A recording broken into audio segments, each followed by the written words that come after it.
Tuesday, October 13th. Please, if you would, silence your cell phones. You know what? It's 2020. Just leave them on. You know what? At this point, what does it matter? Just let it ring. All right. City Clerk, if you call the roll, please. Mayor Owen, Here.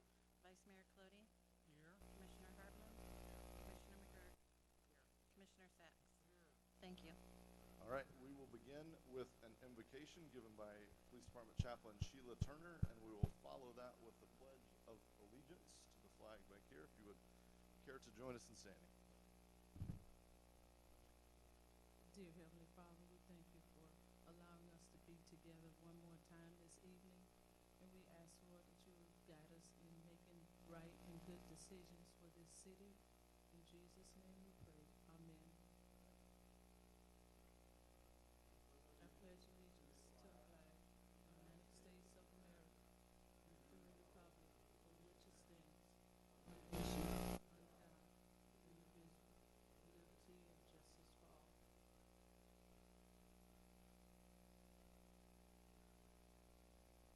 Kyle, any changes to the agenda? No changes, sir. With no changes, we've got a presentation. So, Bob, if you would meet me out here.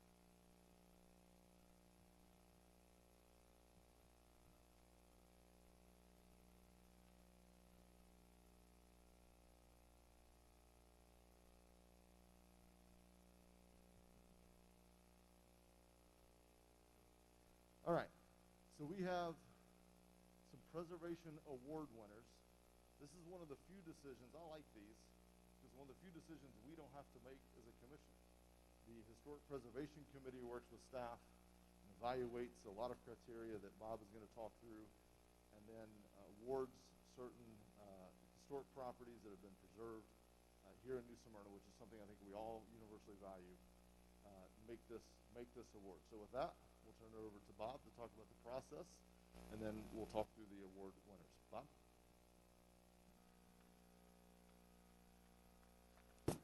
Thank you, Mr. Mayor. My name is Robert Mathan, and I'm the City Historic Preservation Officer. The city created the Historic Preservation Award back in 2002, and in 2009, the City Award program was renamed in memory of Donna Dean Miller, which was an active volunteer member of the community. Ms. Miller had served as the chair of the historic New Smyrna Beach Preservation Commission. She worked as an amateur archaeologist and participated in numerous other community events and activities. The Historic Preservation Award winners are selected by the Historic Preservation Commission to recognize one residential property and one non-residential property based on their historic significance, community significance, and charm. And with that, this year's winner for the non-residential category is the New Smyrna Beach Yacht Club. Located at 1201 South Riverside Drive, the Yacht Club was originally constructed around 1928.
And with that, this year's winner of the residential category was for Curtis and Laura Hodges for their house located at 620 South Riverside Drive.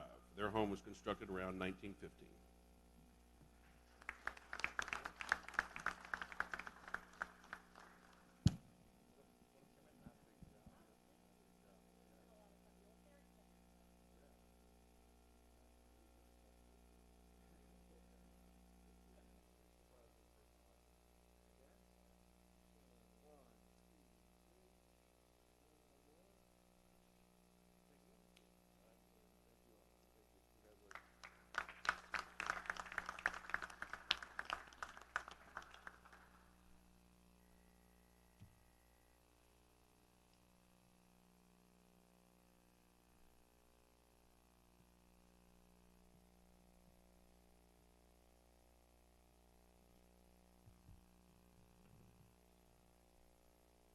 Okay, next item up is public participation. This is your chance to speak to any item on the agenda or of city business that's concerning you.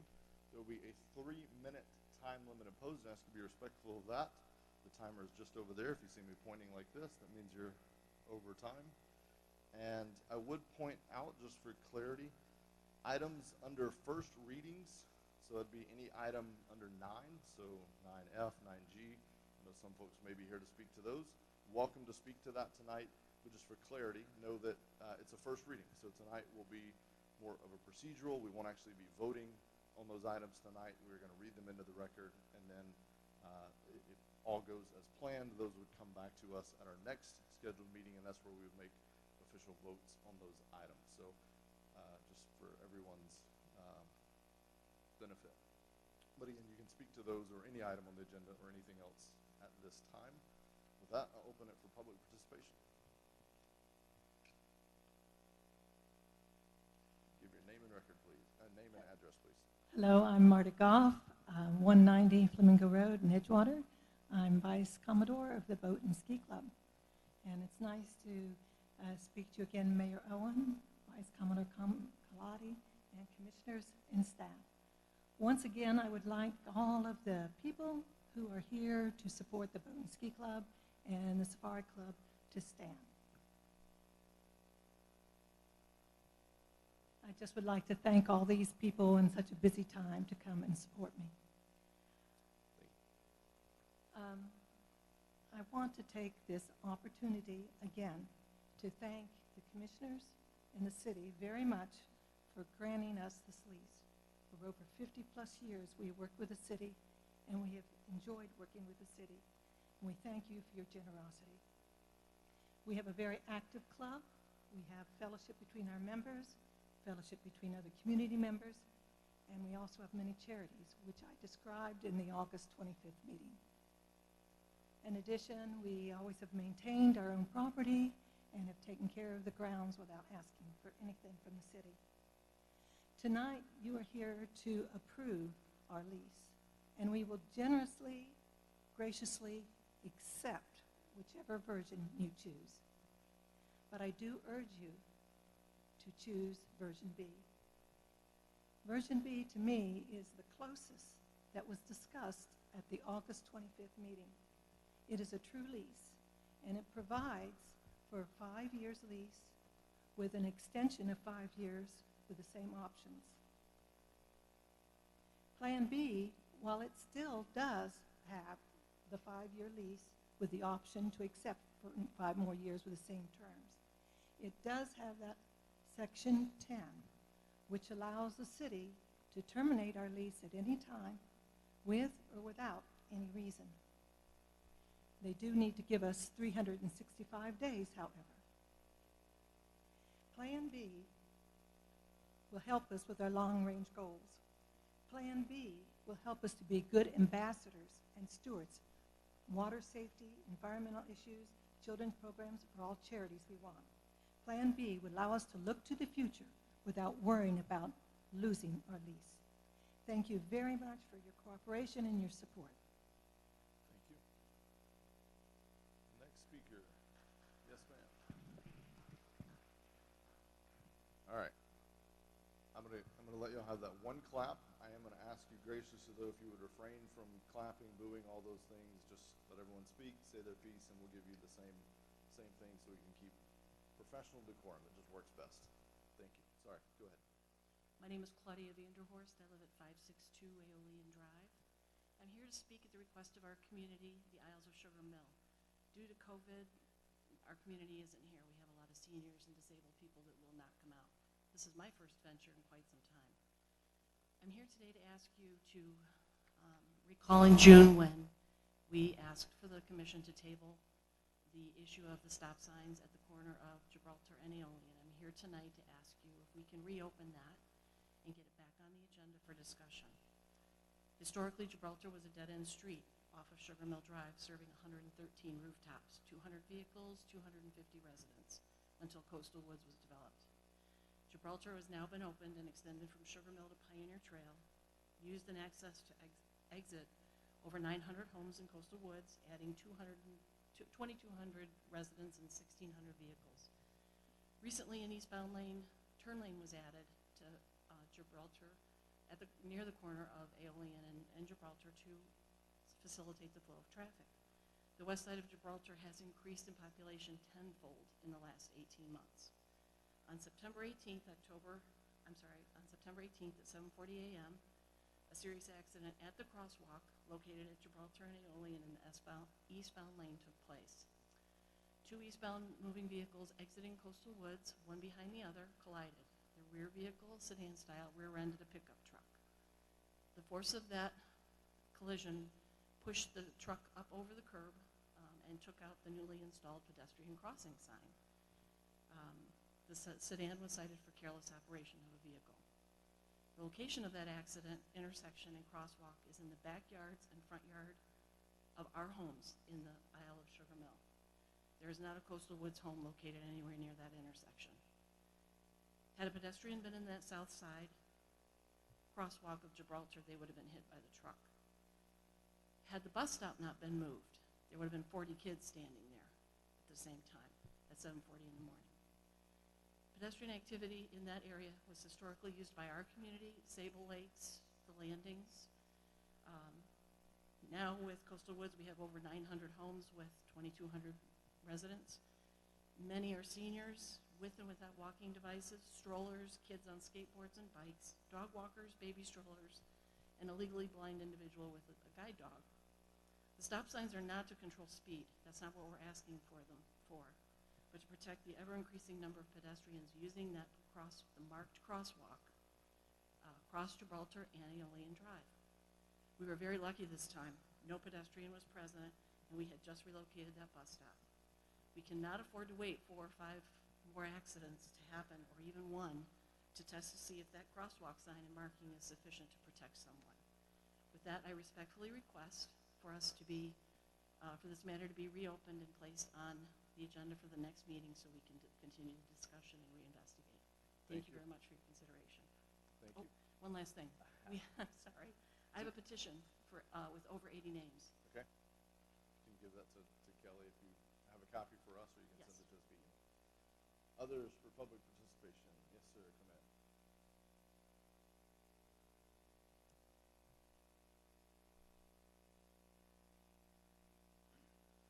Good evening, Mayor, fellow council members. My name is James Autry. I reside at 3328 Medici Boulevard. I've worked for the Bruce Rossmeyer Harley-Davidson Group for the past 20 years. I've been the on-site manager at this facility since 2014. Our company takes pride in being a hometown business. We've been chamber members for 23 years, and we're involved in fundraising for several charities and nonprofit groups. During the past 7 years, I've worked with city department leaders going through special event application process that the City Commission has kindly granted us. In turn, we have operated within the guidelines set forth by both the city leaders and this city commission. We have required our charities to follow all guidelines and requirements set forth by Florida's ABT, which grants us that beer garden license. Without a doubt, COVID-19 has been particularly hard on our business as well as other businesses that support bike events. The concern shared by the members of this commission last month's meeting is valid. You are concerned about people traveling from our area from other states. Should we not be concerned about our New Smyrna Beach residents that traveled outside the state of Florida and then return to our community?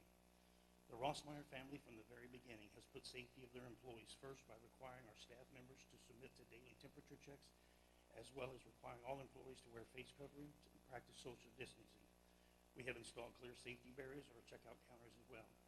We made face coverings mandatory for our customers as soon as this city commission required face coverings in public places, and we have refused service to those who choose not to comply.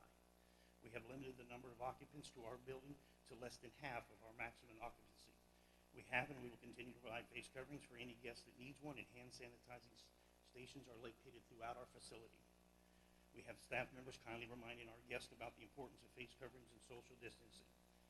I ask you this evening to allow us the permit to operate under the current guidelines set forth by the state. Thank you. Thank you.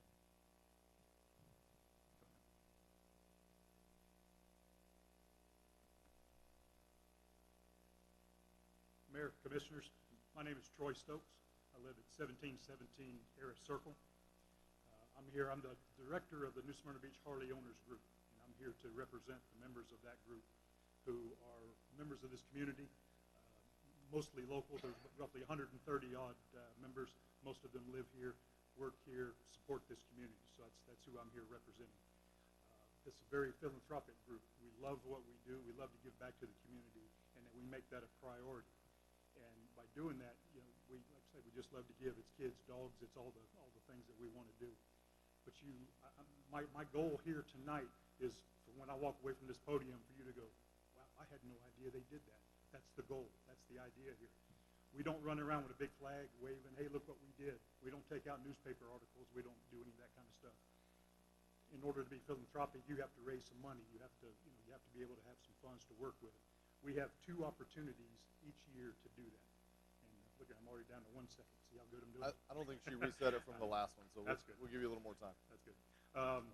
We get 2 opportunities to do that every year, March and October.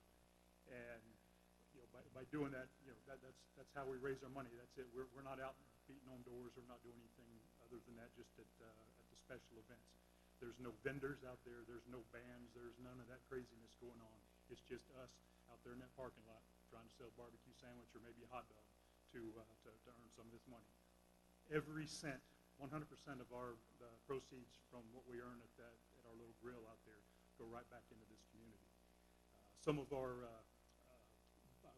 benefactors from that, Kudas Unhooked, if you're familiar with that through the high school. We've been a big supporter of them for many years. We've given that group thousands and thousands of dollars. We've helped put those kids, you know, send them to proms and bring them to Christmas parties. We invite them to our Christmas party every year. This past year, we, along with the Rotary Club, we adopted 157 children in this community through the Housing Authority. That's 60 families worth of kids, gave them a Christmas. One of our hog members dressed up like Santa Claus, and first time a lot of those kids saw Santa Claus. Southeast Volusia Humane Society is another big thing for us. We do a lot of support for them, both financially and also through some efforts to help them with supplies and things like that. We have several members that go there and volunteer, do office work. They pet the dogs, walk the cats, you know, all the stuff that you're supposed to do. And so that's, you know, again, we're in the community. We also support the businesses in this community as well. So anyway, I'll kind of wrap it up because we've got the clock all jacked up here. I just want to say that we have 2 opportunities to help us help this community, and I'm asking you for your support and to give me this opportunity to do that. Thank you. Thank you for your time. Thank you. Other speakers, come ahead, and then we'll go to you next. There's an open chair here if you want to come sit here, and then you can be first up. Yes, sir. Didn't think for a second that I was going to come in the room, but I got a chance to get the microphone. Scott Steger, 120 Flagler Avenue, we use that one tonight. I'm here to talk a little bit about what's going on in December. I know we got a little bit of time. Remember Light Up Flagler? We've been doing this for, well, since longer than I've been here. I want to say 45, 50 plus years. I want you guys to be thinking about this as an event that we need to be doing for our community. It's coming up around Christmas time, first week of December. I have not put application in yet, but we will be putting in an application to close the street and get our people back out in the community. I just want to sort of put a bug in your ear so you guys will be thinking about that going forward and be ready for it as it comes up. And by the way, they have really good barbecue sandwiches, and I've been on boards that have been recipients of their charity dollars, so thumbs up there too. Thanks for your time. Thanks, Scott. Yes, sir. My name is Henry Bergson Jr. I'm a bivocational pastor. I pastor Greater Faith and Love Ministries, and I also have a subcontracting business. I live at 1001 Great Oaks Drive. And I'm here, first of all, just to commend this city, the commissioners and the police department, for how you all supervise our Black Lives Matter campaign. Some people call it a protest, but actually it's a campaign that's taking place every Sunday, 44th Street, from 4 o'clock to 5. Started after George Floyd was dead. Started out with a whole bunch of people, but now, like things, it's dwindled down. And I was asked by Shay Morris, the organizer, one of the organizers, to give my experience of about being there. I've been doing it now for about 2 months. It started on May 31st. I heard it from my daughter and my goddaughter, and I've been involved. And I must say, it's depressive, impressive, and exhilarating. You know, I understand that once they started 5 weeks later, those who support the administration came and began to campaign on the other side of the street. And what I find depressive, where we are encouraging to, you know, keep our composure, not to even say things over there. We are constantly being badgered by them, you know, and harassed, you know, calling us pedophiles, you know, telling us we don't like the administration in the country, you know, just saying things just to get us upset. You know, we try to keep our composure. Every now and then somebody has to say something bad, but mostly it's always coming from the side that support the administration. And then what's so impressive is that those who are supporting us now, the majority of them, 98% of them, are white Americans. You know, we have 50 to 60 people, and most of them are white. And that impressed me. It really moves me, because I realized from history, whenever things was accomplished to progress the blacks, it had to be the white Americans joining in with us, understanding our plight, and working with us to see that we can have progress in this country. And the thing that gives me exhilaration is that even though some people stop, and we see this all the time, you know, and that's really insulting and dismissive. And they say all lives matter. That's dismissive, because we do know all lives matter. That's the truth, but it's not the fact. Truth is different from facts. If you look at the facts, the data, you can find that all lives are not treated the same. And this is our plight. It's not black lives are better, but we're just trying to tell people blacks are just important. That's what we're trying to do. That's what we're trying to convey. And what really exhilarates me is when I go back home, it makes me feel good that I'm doing something to try to make things better. And I just want to say thank you. Thank you. Thanks for coming out tonight. Yes, ma'am. If you want to speak after her, feel free. There's an open seat here. You can kind of queue up. Yes, ma'am. Go ahead. Lillian Conrad, Canal Street Historic District. Just want to remind you that we're working very hard with our members to be able to maintain social distancing. We are following the guidelines that you will approve for Flamingo Follies for our coastal Christmas market. We've reduced, as I mentioned last meeting, the number of vendors. We've given up any of the events that we have had in the past that would have had people congregate, such as music and the kids zone. Thank you very much. Thank you. Yes, ma'am. Hello, my name is Sundi Jegede. I am one of 9 women who worked at Ocean View Nursing and Rehab. I am one of 9 women who was called a nigger, who was told to get a rope and hang ourselves, whose children were called monkeys, and so much more that I can't run it down for you.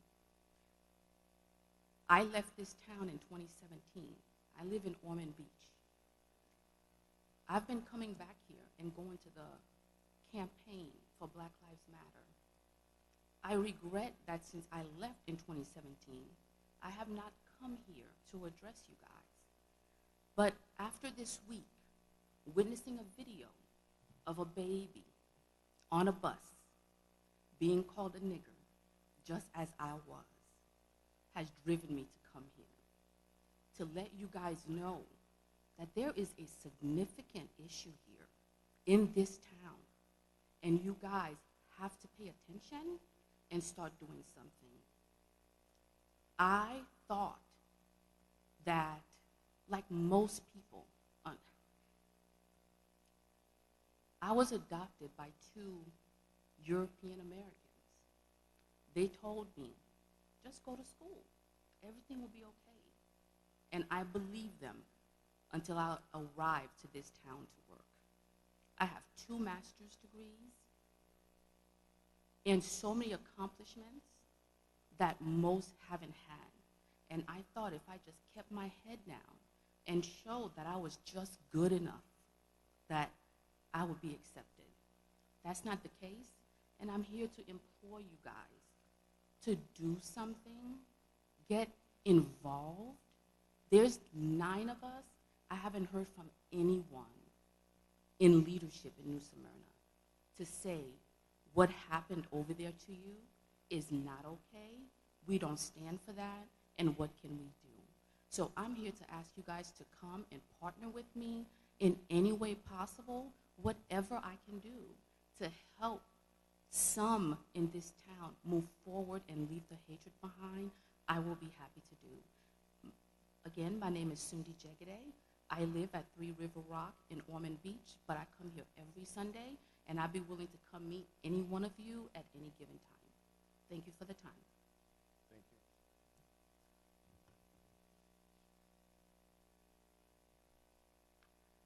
Hi, my name is Elaine Stathakis. Wow, that's allowed.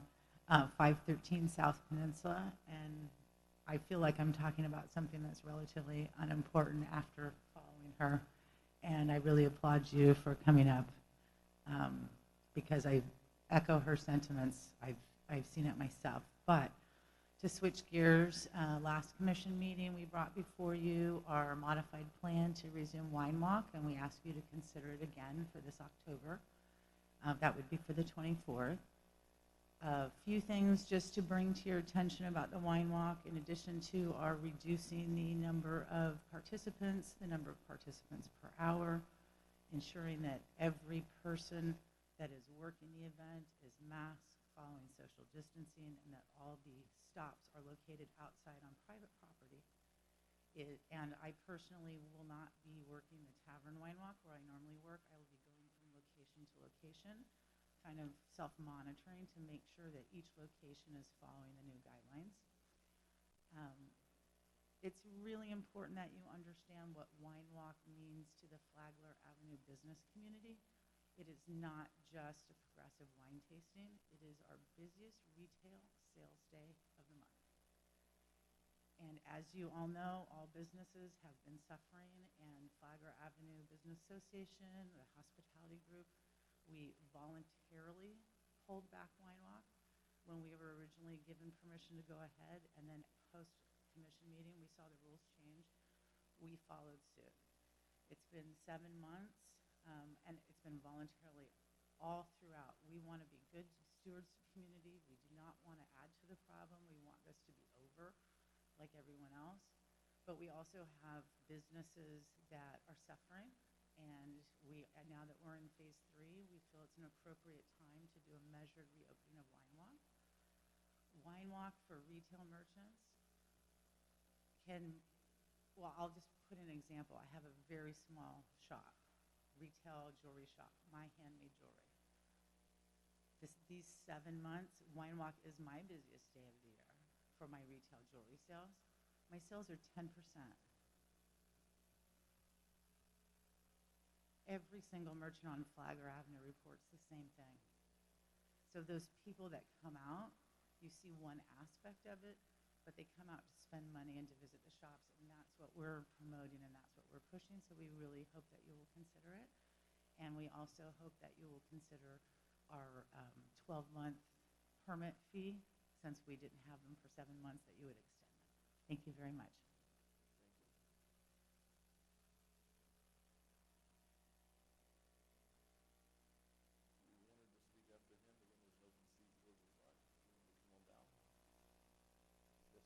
Good evening, Randy Herman, 108 Esther Street. I have 2 items I'd like to speak to. The first, we say that we're in the information era, but I would like to say that perhaps we're in the disinformation era, and certainly in the last few years politically we've had conflict over what's truth and what's fact. And we have a workshop on Thursday on the charter, and I've become increasingly concerned about the misinformation that is being spread in our community about all the hard work that was done and all the opportunities for public participation. There were at least 9 meetings of the Charter Commission itself that were open to the public. There were 2 workshops that they provided. There were 2 city commission meetings, and we have a workshop on Thursday. But many of the things that have been stated are false. What is the current charter allows is what the new charter will allow. And the real concern I have is that there was a unanimous vote by the Charter Review Committee, and there was no minority report filed. Both were opportunities for members of that committee to state their objections. That is an important thing to note. It concerns me that it's become partisan. The Democratic Party has put a vote no on their voter guide. So again, we get into this issue about, do we truly have nonpartisan politics here in our city? So it really is concerning to me that people need to look at the current charter, look at the new charter and all the hard work that went into it. I don't think anybody agrees to everything in the new charter, but it is a document for the future. It's about the future of our city long after I will be here, and we need that kind of assistance and support for where we go forward, because we are a great community. So I hope people will really do their homework and hopefully come to the workshop on Thursday about that. And the second item is sort of a more personal one, but I think it fits with the personal is political. My brother-in-law died yesterday, and I personally was now involved in the COVID issue, and he was isolated for 11 days in the hospital. Only my sister could go in. It is probably one of the most horrendous ways to die. You are surrounded by people who you can't even see their faces. You're not touched by human hands, and nobody in your family can come to be there except one person.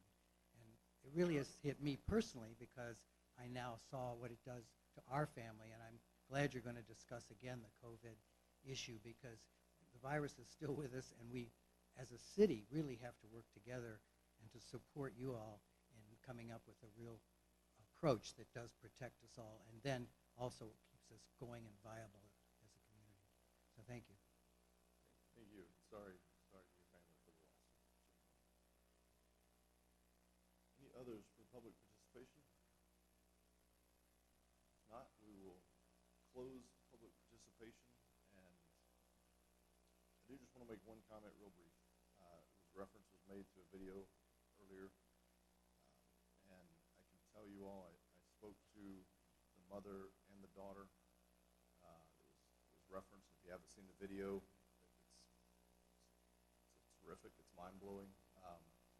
But I spoke to the mother and the daughter earlier this week, and I'll tell you, I told the daughter, had a long conversation, good conversation, and told her she's a hero in my book for the way she handled it, the maturity that she showed both during and after the event.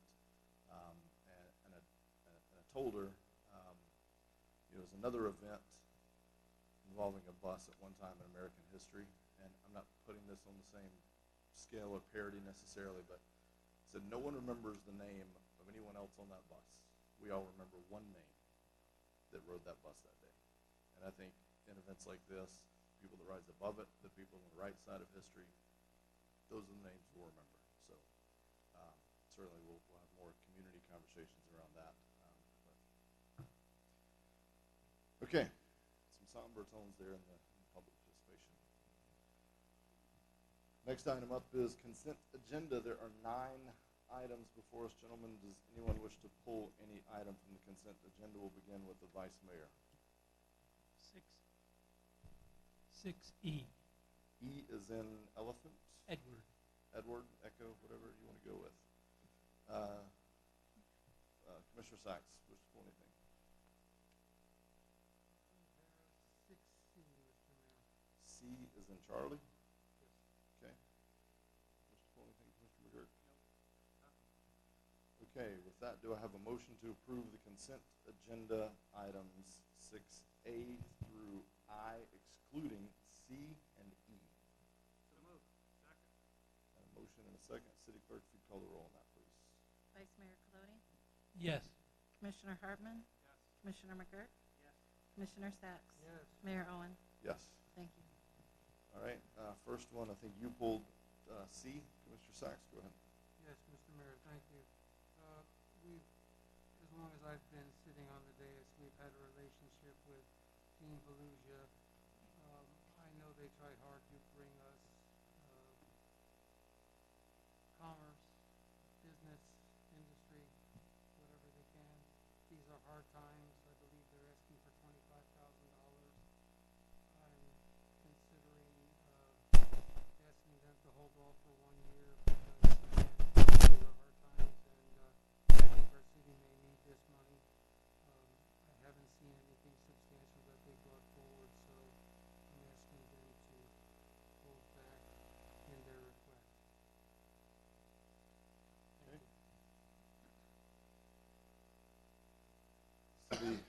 before us is to approve the next year's agreement with Team Volusia. For Commissioner Sacks, I think you're wanting basically to not approve that this year. I don't think it's so much them holding back the request as it just is us declining to participate in the Team Volusia initiative. So, any other comments on this item, or not? Do I have a motion on the item?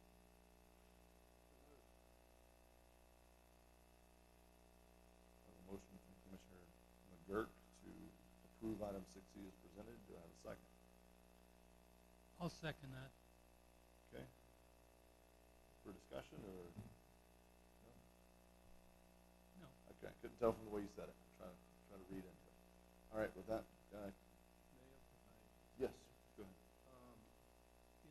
We have a commitment with Team Volusia, such as all other cities in Volusia County.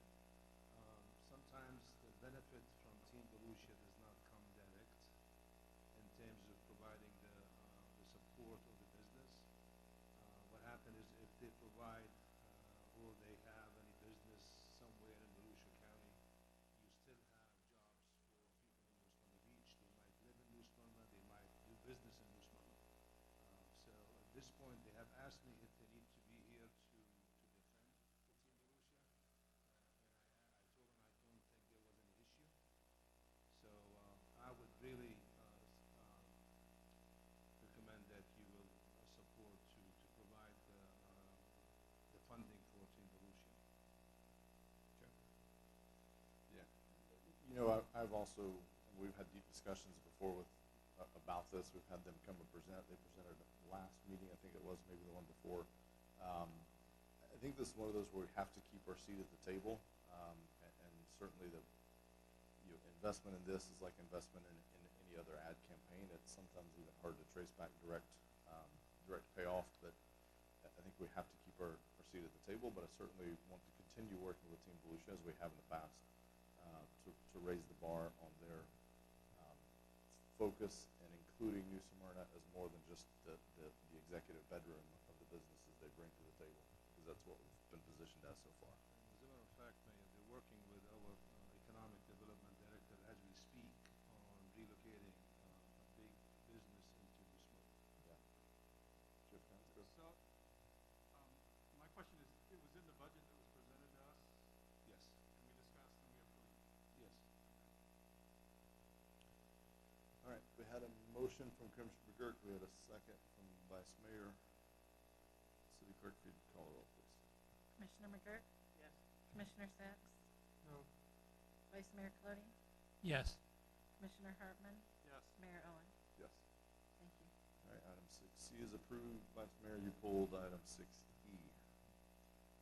As everybody knows, I do not want to do anything to increase the size of our government and our expenditures greater than we absolutely have to. First, because of the virus and the lack of income we have coming in. In this particular item here, it was put forth that we're transferring two existing vehicles from the police to information technology. It was put forth as having no cost associated with it. I disagree with that, because we will be insuring two additional vehicles, we'll be repairing two additional vehicles, and we'll be replacing them in the future. And I just don't think that I've been presented with a true reason why we have to have information technology staff needing two more vehicles. They do have one now.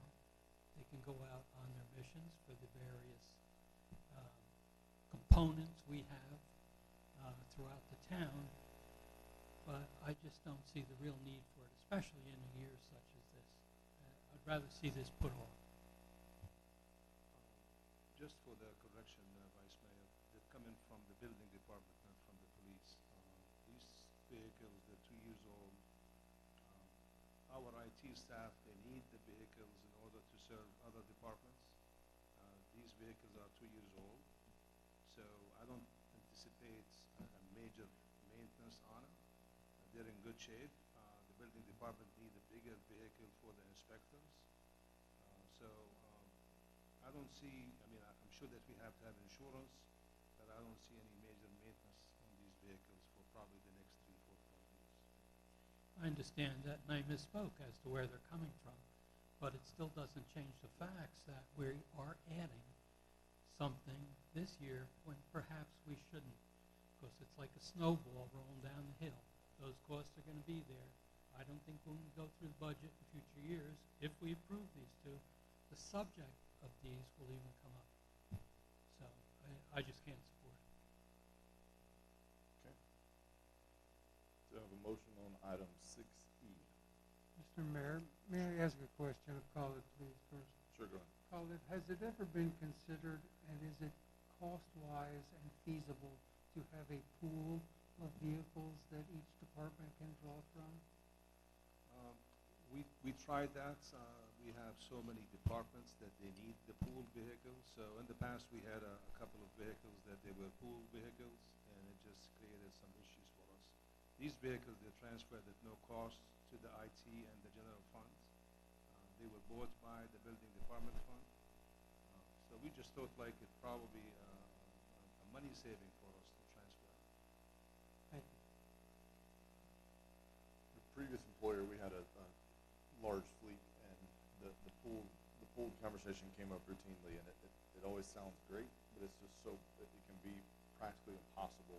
And when the departments are distributed, it can work in the setting where it's kind of a lot of co-located departments, and you just go out and grab the next car. But when everyone's kind of distributed, it makes it really, really tough, because if the vehicle's left here one night and the person that needs it goes to work the next day, and they're we never could get there either at a previous employer. So it's always it's a great thought. It always looks good on paper, but. Okay, we have a motion on item 6E. So moved. Kyle, you're comfortable this is in next year's budget, won't have a material, I mean, obviously, I think the vice mayor makes a good point. There will be some small. They would be very minimal. But it's in next year's budget. Yes. Okay. All right. City clerk, please call the roll, please. Commissioner Hartman? Yes. Commissioner McGurk? Yes. Commissioner Sacks? Yes. Vice Mayor Clooney? No. Mayor Owen? Yes. Thank you. All right, next item up, 7A, is the approval of a boat and ski club lease. City manager. Mayor, as you're aware, the Boat and Ski Club has requested to extend their lease at the city facility located at 241 North Causeway for additional 5 years. The city facility was leased back in July 28th of 1960. I was 2.5 months old at the time, so I remember when they leased it. The city commission temporarily they extended the lease up to October 31st of 2020 with the idea that they want staff to look at the template that we have provided as well as the standard lease.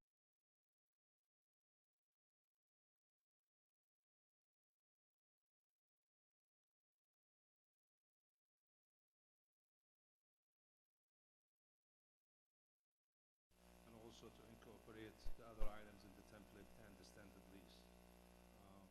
So the commission asked us to negotiate, so we held a public negotiation session, the city attorney and I, with their representative at the city commission chamber. It was open to the public. The public were given chances to speak before and after the session. The city attorney has prepared 2 versions of drafted lease, version A and version B. I don't think I need to go through the key items in each version unless if you ask me to do so. But version B is the one that they provided to us. In one of the items, I guess we could, if the commission wishes to add, where they could have a super majority in order to terminate the lease. Obviously, the Boat and Ski Club members, they like option B. They provided that lease. The commission has the ability to use any one of them or revise or add to any of the leases that you wish to do. So with that, we'll be more than happy to answer any questions that you may have. real quick for clarity for us and others, when you say they provided the lease, the two are fundamentally the same document. There's just the one clause that's subtly different. I don't know if you can speak to this, Carrie. Yes, it's section 10. At our previous meeting, you guys said to take a look at that and tweak it if necessary. One suggestion was to delete it altogether or tweak it. So under the Boat and Ski Club's version, section 10 is deleted in its entirety. Under version A, we took what the existing term is, which is a year's notice, but can be canceled with or without good cause, and provides for, if they've made additional investment in the property, a diminishing return over time. Okay. All right. Just wanted that to be clear for everyone's benefit. That really, that's the only difference between A and B. It wasn't like they went out and wrote their own version. All right. For discussion, Vice Mayor, go ahead. Well, I do support the lease. There's no doubt about that. We have A and B, and I think that one of the things we have to do is look back over the last 50 years, and there's always been provision that the city can cancel it. I've never heard anybody even mention the fact that the city tried to cancel this lease. So sometimes we have to go on good faith also. I support A because I believe that gives additional protection to the Boat and Ski Club for any investments that they do make, so that if for some reason they decide to disband, whether there's a significant problem developed that hasn't over the last 50 years, their new investments would be protected, and they would be able to recoup some of those funds. So for those reasons, I'll support A. Okay. Any comments, or go ahead? So, similar to the Vice Mayor's comments, I would also support A, because I think we do have some fiduciary responsibility to look out what's best interest of our citizens, and to have something that, who knows what might happen. We can sit here all day and speculate, but I think at some point in time, something may come up that we need to have that discussion. The only thing I would like to do is add an amendment to that, is that they provide an annual report as to the outside activity that they allow to use the club. I think we had some discussion about that, and it's in the lease where they're going to allow for 12 days to various civic groups and things, and I would just like to see that in an annual report, so that we have that documentation, and it supports what I think we all agree to. Okay. Go ahead. Thank you, Mayor. You know,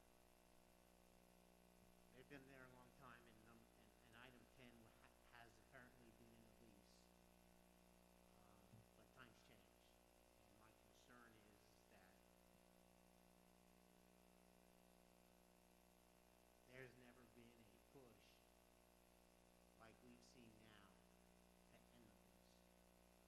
I think we give them a 10-year lease. I like item B.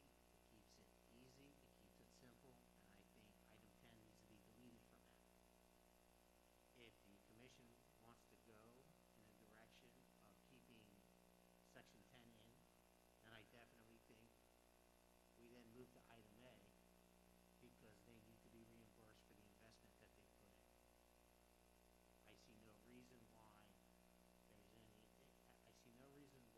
can't give them lease B, option B, and take out section 10. It makes it clean, it makes it easy, it makes it simple, everybody understands. Thank you, Mayor.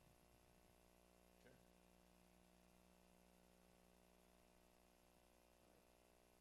Good comments.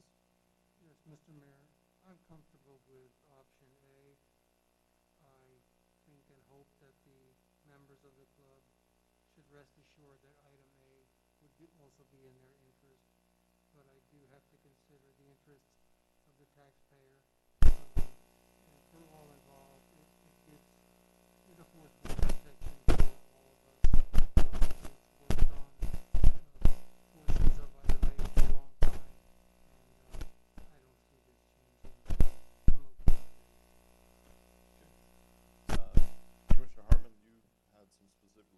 so at this time, I'd just be looking for a motion from someone.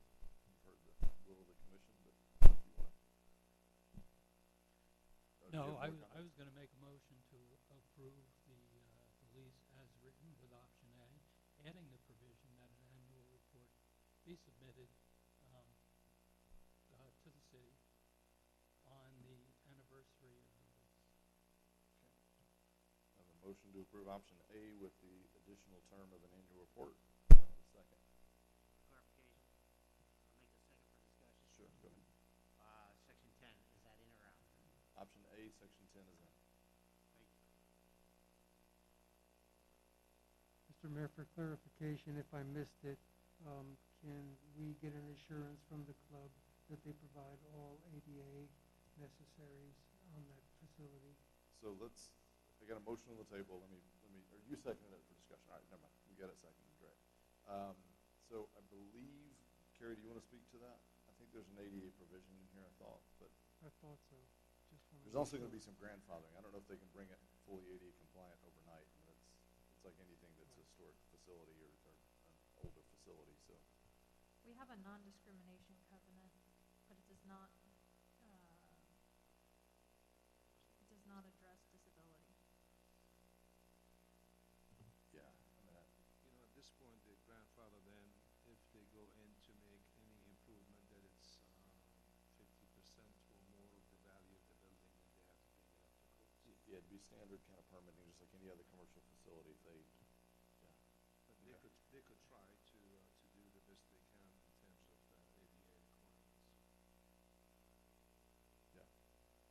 So for clarity, it's not a provision in the lease right now. It never has been, and I've only been in the place one time, but I think there may be some challenges getting it fully ADA compliant. Just for conversation's sake, I hope I'm not asking for much. I think there's just a few items that could be improved with a nominal cost. It would really provide for more people to be able to enjoy the club. So if we could insert that language somewhere, that they at least try. I noticed that the area between the pier and the building could be upgraded at probably a nominal cost. That's one thing I noticed. Yeah. So the struggle with trying to codify the legal language around we hope they try is just tough to do. So I guess what I would suggest is I think members are here with us today. I think to the extent that they are able to address that, we certainly would hope that they would, and if they have members that need that, then we can. Or we can try to add a provision, have our attorney recommend a provision that would address it over time. Kenny, do you want to speak to this? Or? Perhaps a little bit. Briefly. Kenneth Bohannon, 221 North Causeway. I happen to be a member of Bodenski and represent them. So I think there are two issues, ADA and then the number of actual members. So number of members is capped because of the size of the facility. Your comment was, okay, you can expand, but you say that at the same tone as I want to cancel in a year and maybe I recoup 75% of it. So if you're asking us to make those improvements, which if we're required to do by law, we will, of course, then I think we ought to be looking back to, all right, a 5-year lease with a 5-year option so that we can ensure that we have the ability to enjoy the facility and recoup our expenses over that time. Okay. Just simply, Kenny, since it's a city property, I would ask you to make the effort in time to make some improvements to that Knoxville building.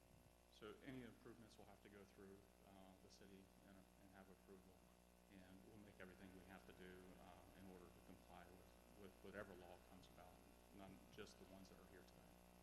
That would help. Thanks. Okay. We had a motion in a second. Go ahead. So, did the motion include the supermajority vote? No. It did not. It didn't, but of course we would ask that it include a certain majority if we're going to go to the first reading. Motion was to adopt lease option A, which which does include section 10, and it did include the annual report provision. That's what I heard. Okay. Got a motion on the table. I forget who made that motion. I think Vice Mayor made the motion. was seconded by, who seconded that motion? Commissioner McGurk seconded it for discussion. All right. It does not include the supermajority. It does not include the supermajority. It is option A as written, plus that annual report. Can I ask the motion maker to reconsider that? You can ask, but I won't agree to. Thank you. Oh, we skimmed over earlier that Kyle had made a joke. I just wanted to highlight that. I was very impressed that Kyle had slipped a joke in on us. I think it's the first one so far in a commission meeting, so starting to come out of the shell a little bit after 30 years. All right. City Clerk, if you would call the roll on this, and for clarity, this is a motion to adopt lease option A as written, which does include the termination provision, and including an addendum that we would let the attorneys work out that would include a provision to provide an annual report at some time, either lease anniversary or some other time, on the community events that have been held there. A report provided to staff and available to the commission. So that was the motion that was made, seconded, and we're going to call the roll on that motion at this time. If that passes, that lease will be approved. If it fails, we can discuss or drop the item. Everyone clear? City Clerk, call the roll. Commissioner Please. Sacks? Yes. Vice Mayor Cloney? Yes. Commissioner Hartman? No. Commissioner McGurk?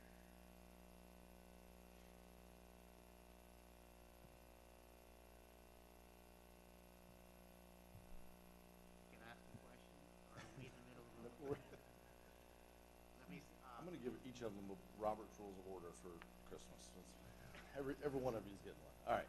I have mine. Yes, you do. You keep us all on track. when does the lease expire? Because we've changed it a couple times. It's 5 years with an option to No, renew I'm for sorry, another, the current. October 31st. October 31st. Yeah. No. Mayor on. I am also going to vote no, because I was interested in hearing a motion that included the supermajority, and I think that just adds a layer of protection that would be good. So that item fails. Do I have another motion on this item, or should we move on? A motion to approve option or version A with the supermajority vote by the commission and the language that includes an annual report will be provided at some point in time, and the Okay. attorneys can work that out. All right, I had a motion. I heard a second from Commissioner McGurk, so that is option A, including the annual report provision previously discussed, and adding language, which again we'll defer to the attorneys to work out, but adding language to section 10 is where it would probably land, that said that the cancellation would have to be by the supermajority of the commission. For discussion, Vice Mayor. I'm kind of upset. We're getting tied up in little legal matters. Who knows if it would even come up? Who knows whether you need 4 votes or 5 votes, excuse me, to cancel a lease that nobody's even thought about doing in the last 50 years. I think we got to look on having a close relationship with this group. I don't think we have to go through these little details. You know, I was going to comment also after the vote, if it had been approved, that this does not preclude us from working together. Commissioner Sacks brought up a very interesting issue on ADA. I've been in the club. I've seen the bathroom in the club. It needs to be changed. I don't expect the ski club to be able to afford to do that, and I would love to work with them in the future on some of these type of general improvements. But I'm just very disappointed that this commission can't even consider that they can pass a document and then say we got to have a supermajority. We don't do supermajorities. We're elected. We're here to put our views forward, and I think we should do that. Why do we want to hamstring somebody in the future over a supermajority? Where does that exist on other things, other than the charter review? But that doesn't even exist yet. I'm just disappointed. I'm really disappointed. Okay.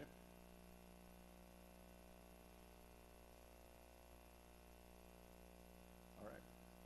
We had a motion and a second. If no other discussion, City Clerk, could you call the roll, please?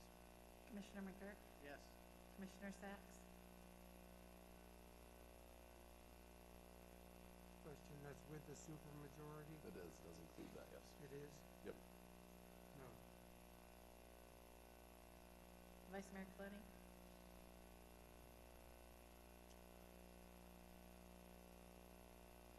Knowing the issue will never come up, I still got to stand on the principle and vote no. Commissioner Hartman? Yes. Mayor Owen? Yes. All right. That item passed, I think. There's a lot of discussion in there. That item passed. So option A is approved. We'll let the attorneys work out the details on the annual report and the other provision. Mayor, just for clarification on, so supermajority and also to add the annual report. Yep. And then the ADA, is it something that we just mention it to them or we need to include it in the? I didn't hear that ADA was included in the motion, so it's just working with Boat and Ski Club to make sure that we're providing that for the public as is feasible. And certainly if there are additions that are made, I know the permit office will make them have that as a part of that, certainly if they're substantive. All right. Next item, 7B, request to accept the CARES grant related to COVID-19. City manager, or do you have someone else here for the report on that?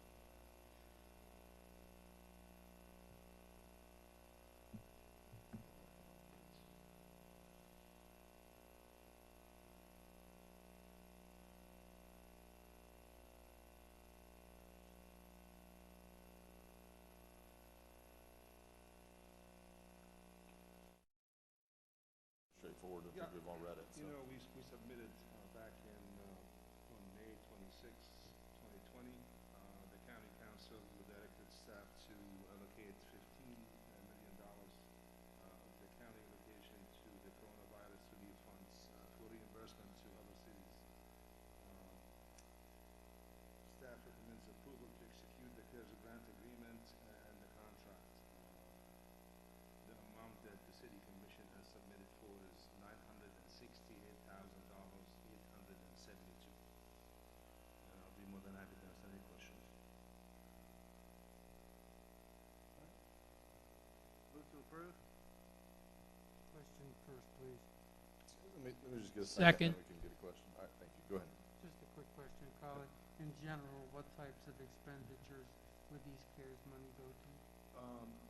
Well, we already have expended this. This is anything has to do with the coronavirus. For example, the audio and the visual that we have in this building, because of the coronavirus, that would be an expense. Anything that we have to expend due to the virus, that would be included in it. I understand and appreciate what we're planning on spending the money for and what we've had spent the money for, but I've had constituents that really are not sure and would like to know. So thank you for sharing that. So there's no planning to expend. This is all reimbursed. This is all actual expenditures. It is. And I imagine there's a backup somewhere to this that can be included in these meeting minutes. Yes, it is. Yeah, I don't see it here in the agenda package. I see a total amount, but We'll provide it on the website, everything that we have submitted to the county. yeah, because it's certainly public. Yeah. And this isn't our total expenses, this is just what's been allocated to the county according to the share plan that they have put in place, correct? Yes. So we may have more than this, this is all that's allowed. It's very strict requirement, where can you spend it and how. So there are certain items that you might think it is and it's not, so. Okay, had a motion and a second. City Clerk, will you call the roll, please? Vice Mayor Colodey? Yes. Commissioner Hartman? Yes. Commissioner McGurk? Yes. Commissioner Sacks? Yes. Mayor Owen? Yes. Thank you. CARES grant was accepted. Thank you.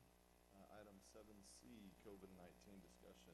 City Manager, David. Yeah, we have a couple of items. I was approached by the county emergency management a few days ago. The test site at the campground, I guess they extended it until the end of October.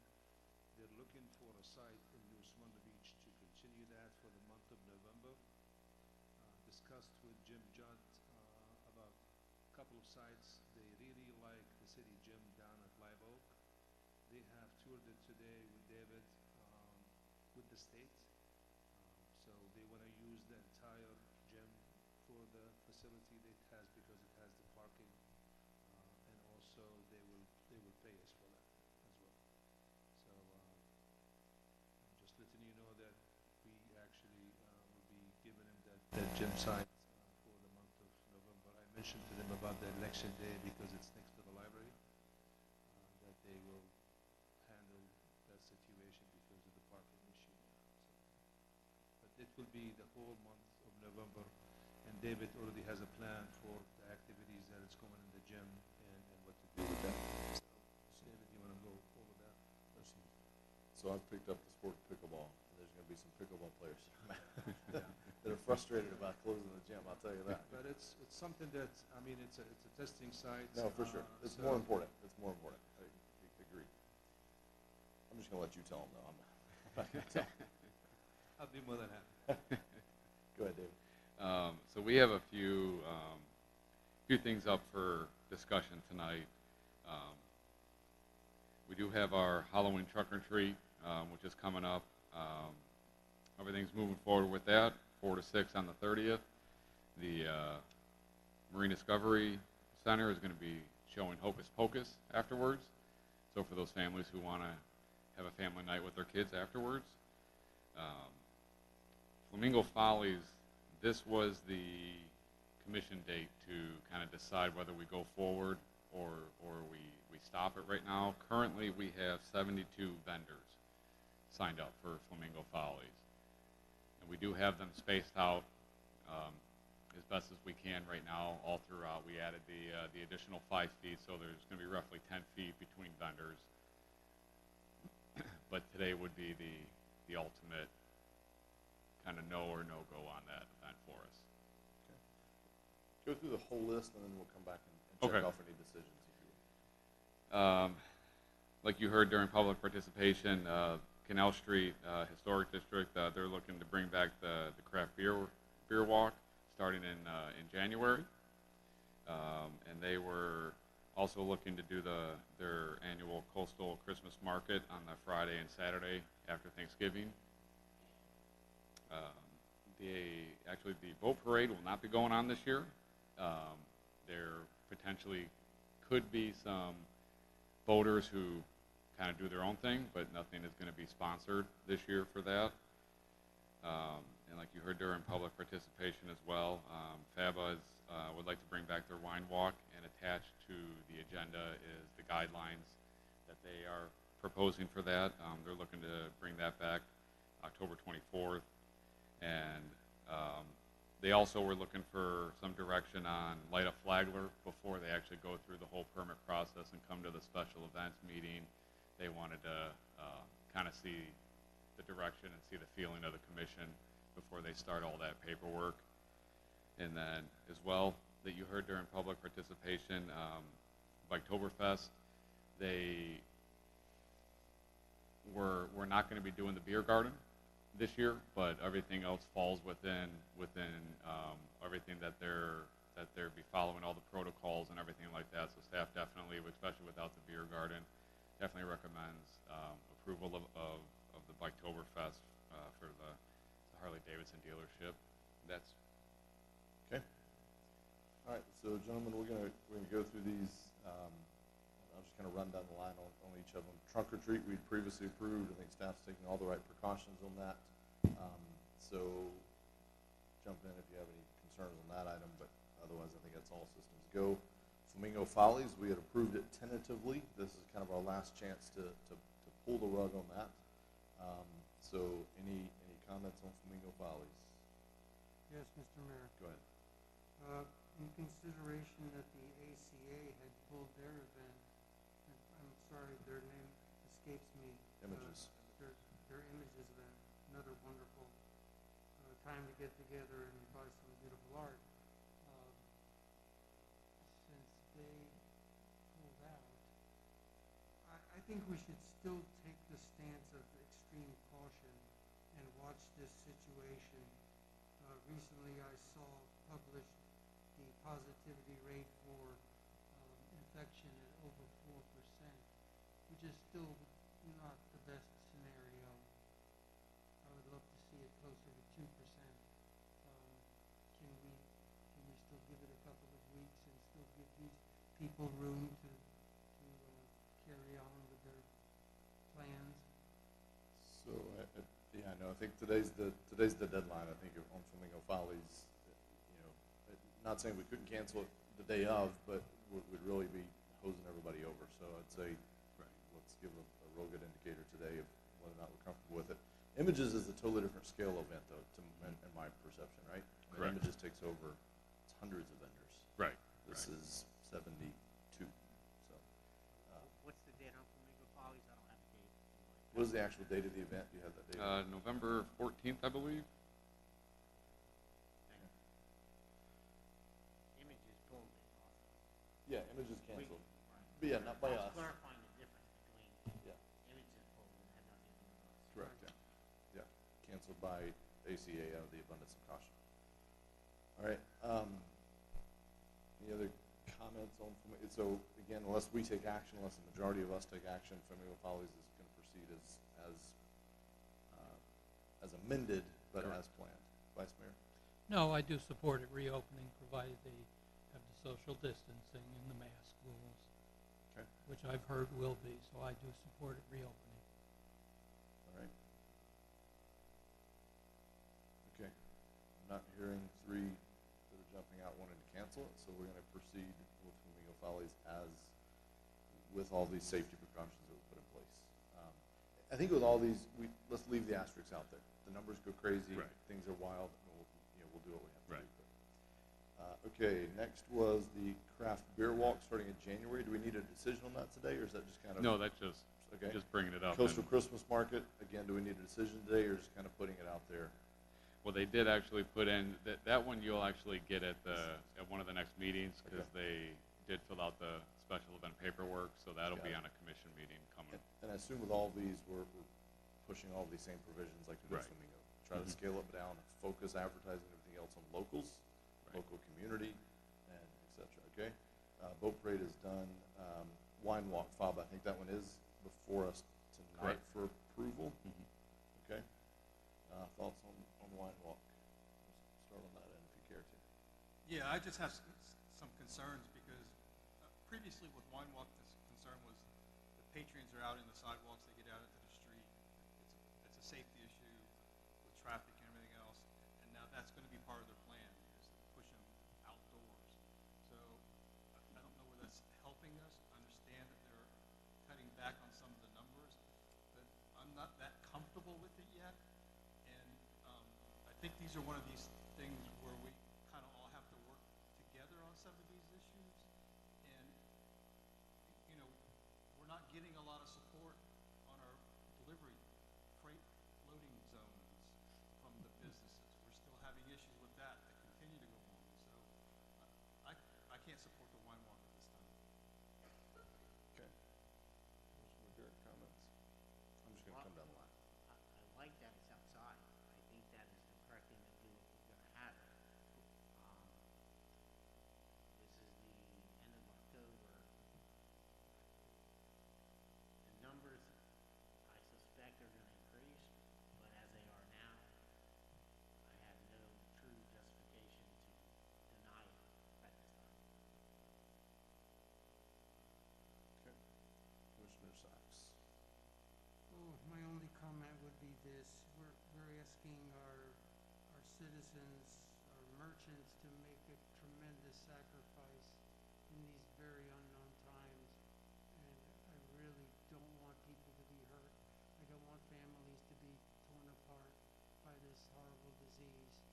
Unfortunately, politics, as always, enters the fray in our wonderful country, and it's kind of confused the issue.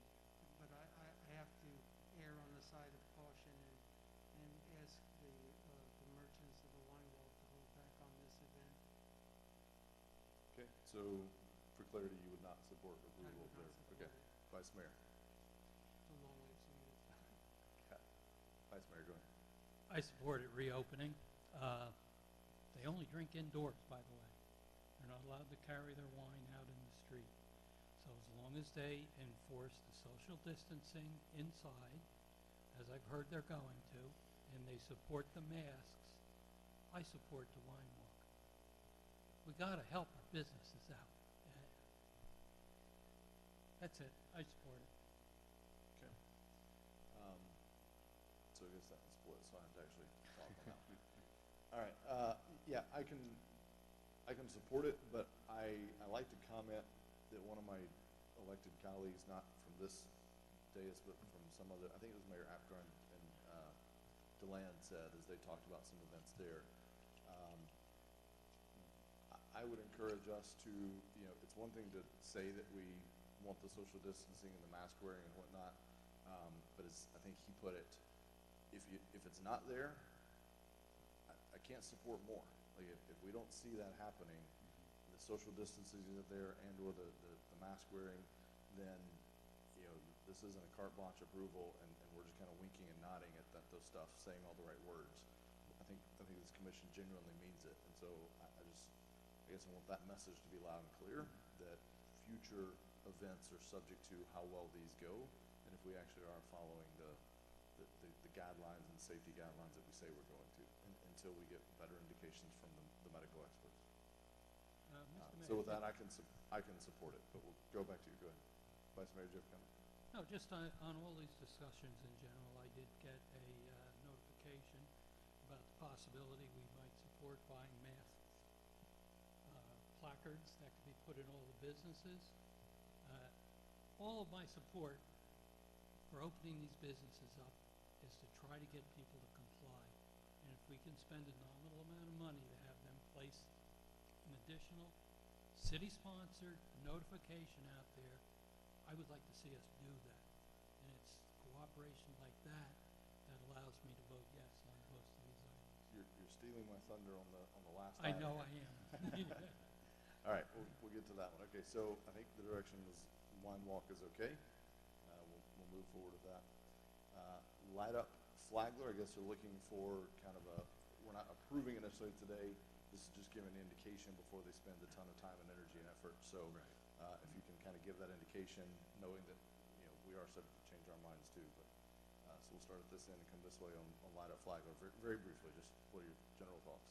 I do have more concerns on this because I do attend them, and it is a big crowd.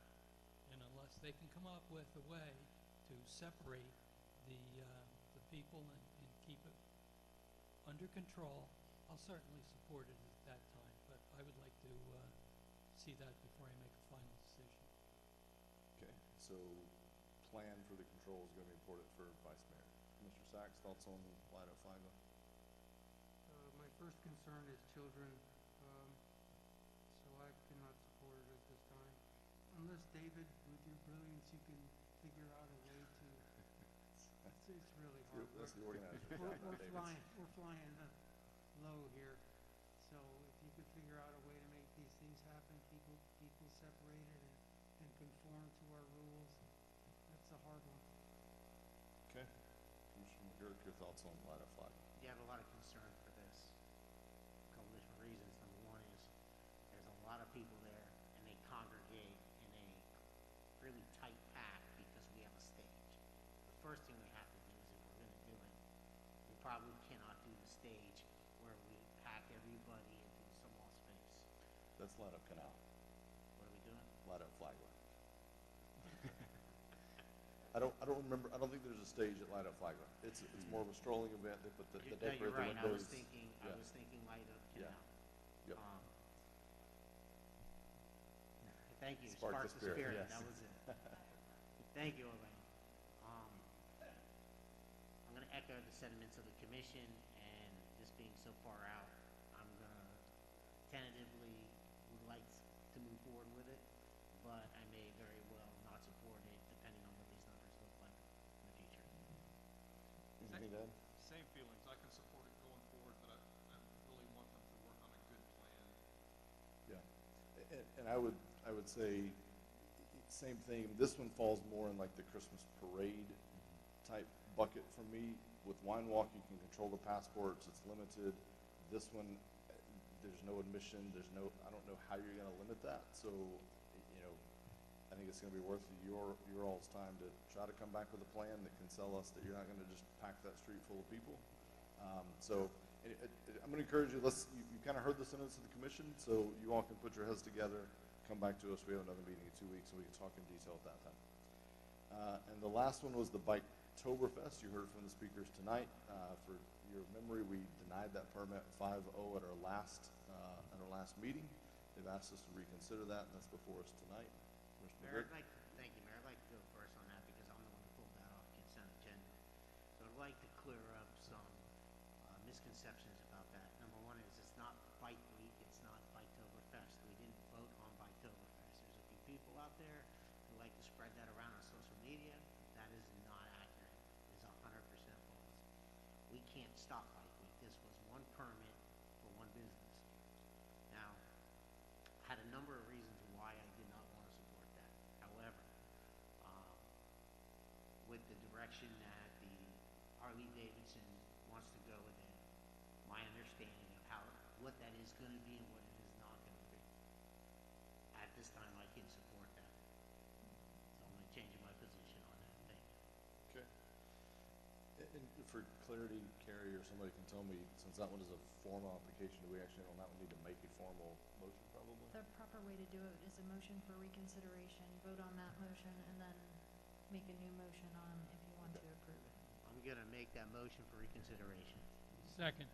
All right, let's call the roll on that motion for reconsideration. This is, again, it's not approving the thing, this is just saying we're going to re-talk about it. Kelly, if you call the roll, please. Commissioner McGurk? Yes. Commissioner Hartman? Yes. Vice Mayor Clooney? Yes. Commissioner Sacks? No. Mayor Owen? Yes.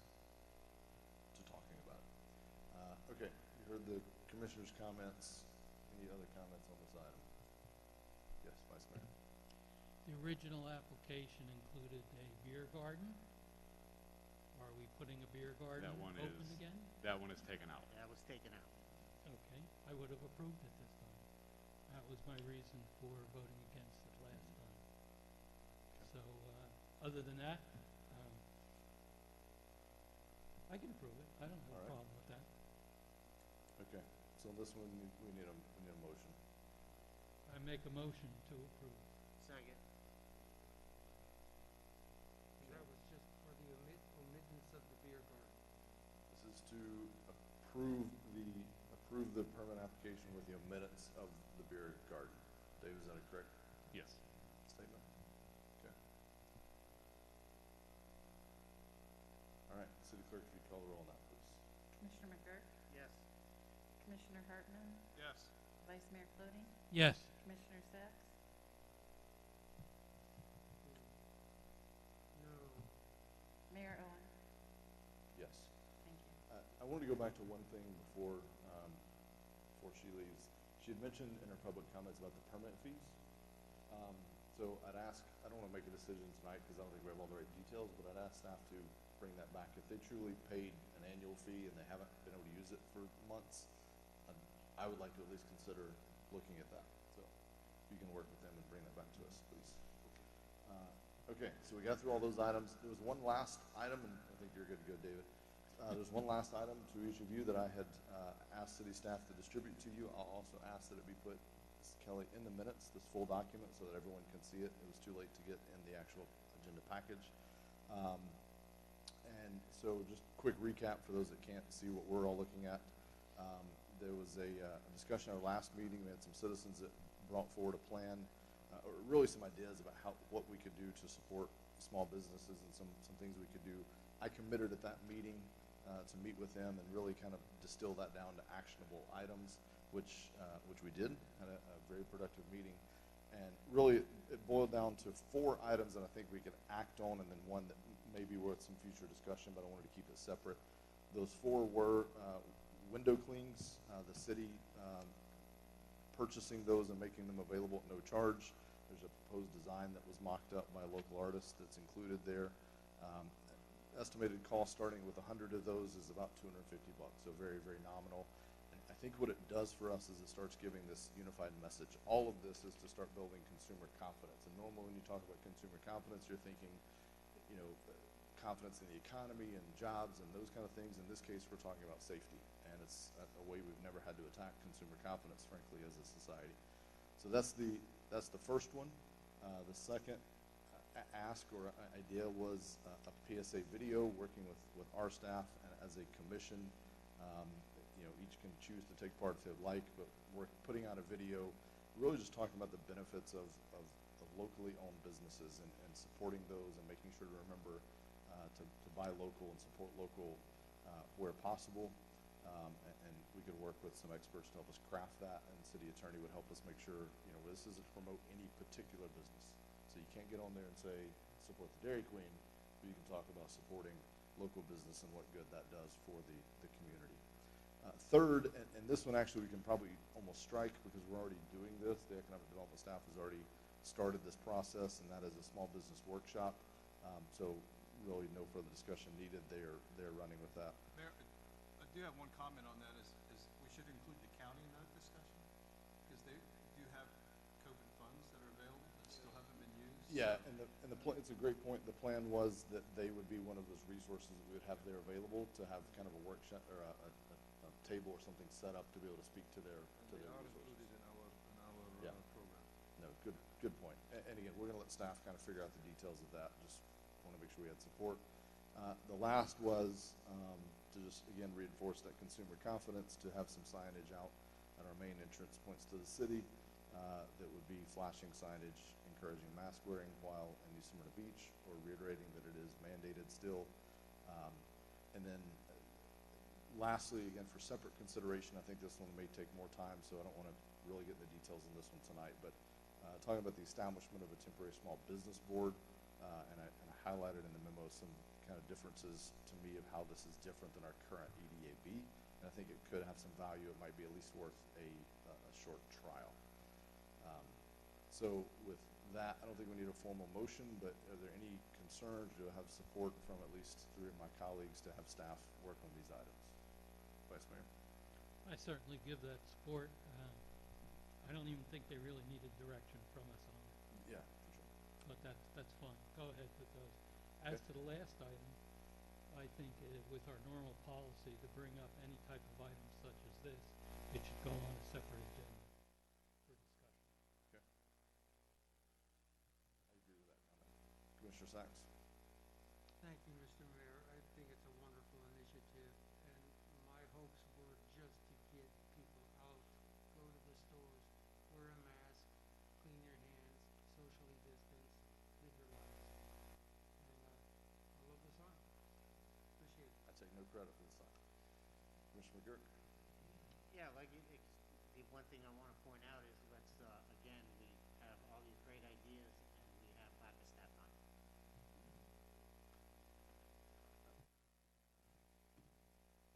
With consideration for this temporary small business board, yeah, I would definitely agree with Vice Mayor. It needs to be an agenda item for discussion. Agreed. This was more kind of planting the seed tonight. But Commissioner Harmon?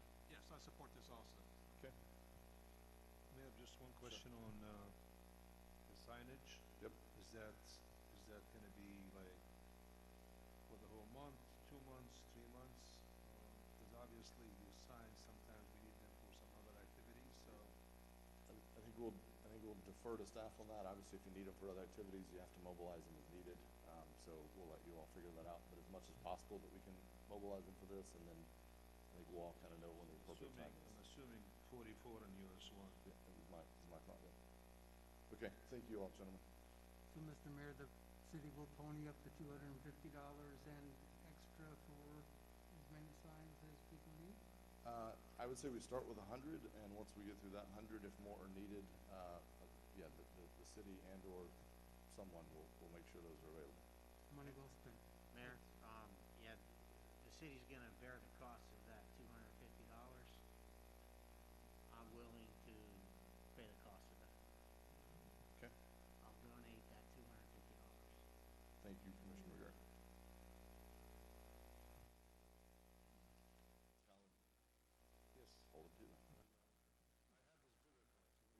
Yeah, direct deposit, direct. I will deduction. give the Moy City credit card. I had his wallet at one point. Oh, you had his wallet at one point?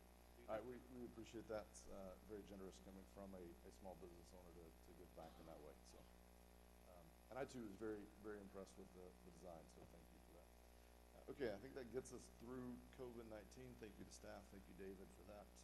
Next item up, 7D. This is the purchase of 10 acres. This is part of the Turnbull Creek Land Preservation. I think, Brian, you've got a report on this. There are some very detailed materials in your staff report. I will provide a brief summary. Kelly, if you could please pull up Exhibit J in the overall map. By the way, how amazing is this new software? I'm loving this with the iPads. It's so easy to follow in the agenda. It's really good work, Kelly. So tonight, staff is requesting the City Commission's final approval to proceed with the purchase of the C-Star Realty property, which consists of 3 parcels totaling approximately 10.1 acres. The current status of this transaction, if you recall, the City Commission approved an option agreement on June 23rd. That set in a purchase price for the entire property at $1.2 million. Just slide up a little bit on that, please, Kelly. Just as a reminder, that price was slightly under the 2 appraisals that we obtained. One was for $1.26 million, the other was for $1.42 million. At this time, our due diligence is complete. The documents are in the staff report, and the city has until October 30th to make a decision on this transaction, whether to proceed with the purchase, decline it, or to possibly negotiate an extension or amendment. We have a scheduled closing date of October 23rd. That's pending the City Commission's direction tonight. Last week, on October 5th, at the Turnbull Committee meeting, the committee, after a lengthy discussion, voted unanimously by a 4-0 vote to recommend proceeding with the purchase. There were a number of concerns that the committee addressed, and we went into great detail. I'll hit just a couple of them for an overview. First, the purchase price. The question is it too high? And as a reminder, the current owner bought this property in 2007 for $1.25 million. The question came up then, why hasn't the property developed in that time? Is something wrong with it? The property is low, it's wet, it does have extensive tree cover. There's 2.5 of the 10 acres that are jurisdictional wetlands approved by the Water Management District. But our conclusion is that the property is buildable, and it would be at a cost, perhaps more than a normal commercial development, but this property is developable. And just as a reminder also, if I could please direct your attention to the map here, this is the C-Star property. It's the State Road 44. It's 10 acres. The creek kind of goes along the southern boundary of this property. So the property abuts State Road 44. It's B3 zoning. This would be a commercial development someday. The other 4 properties that we have in our priority 1 group, currently all of those property owners are seeking well in excess of the appraised values. So based on the commission's direction, we have also are in negotiations with the green group of parcels, and we will be reporting back to you at a later date on those. But the C-Star property at $1.2 million, we believe this is a fair price for this purchase. A couple of other items. There's some easements on the property. The concern was, is this going to create any type of issue? We looked at that. We determined that they do not. We discussed the possible recording of a deed restriction or a conservation easement that would lock in this conservation use in perpetuity. We have a draft deed restriction that we're working on. We'd like to make this topic part of that December 10th workshop to really look into what the city really wants to allow or not allow in these properties. But we are prepared to move forward with that deed restriction or other instrument at any time. Just a couple more items here.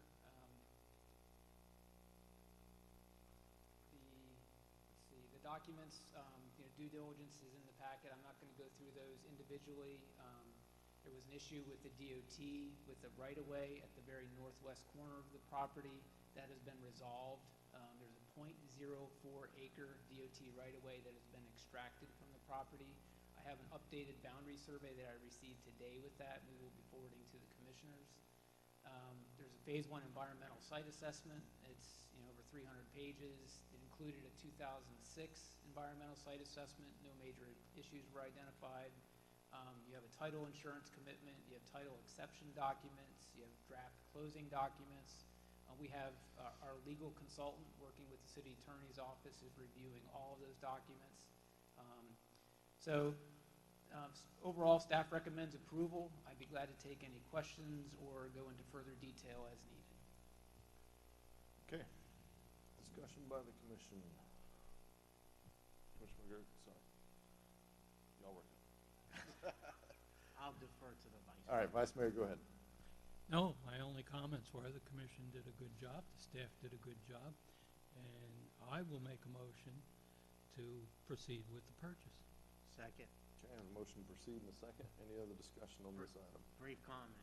Go ahead. It's low, it's wet, it's buildable, and it's heavily treed. I can't think of a bunch of better reasons why we should not buy this property. And the frontage on 44, fantastic piece. Congratulations and thank you. Of course, I have to make a comment. Yes, it does border 44. It is 4 feet approximately above sea level, basically wetland, beautifully treed. I had no idea that an acre of land would cost, what is it, $120,000 an acre? Is that right? Yeah. But I would say yes. It's worthwhile. I trust the people that are in the board, so I'll give it my wholehearted endorsement. Yep. In that area, certainly, I mean, I can tell you, I just bought some acreage, a few years ago, bought some acreage around me, and that was about it. It was 120 plus. This with, certainly the wetlands worth less in this case, but the State Road 44 commercial viability adds to that, and so I think that's all baked in. We're actually getting this below either of the two appraisal prices and below what they purchased it for. So, again, if the item on the agenda was to put a subdivision there, this chamber would be full. And so I think we're delivering what the voters told us they wanted in 2018, was us to preserve some of this open space for future generations and for, to allow nature to do its thing. So we had a motion, we had a second.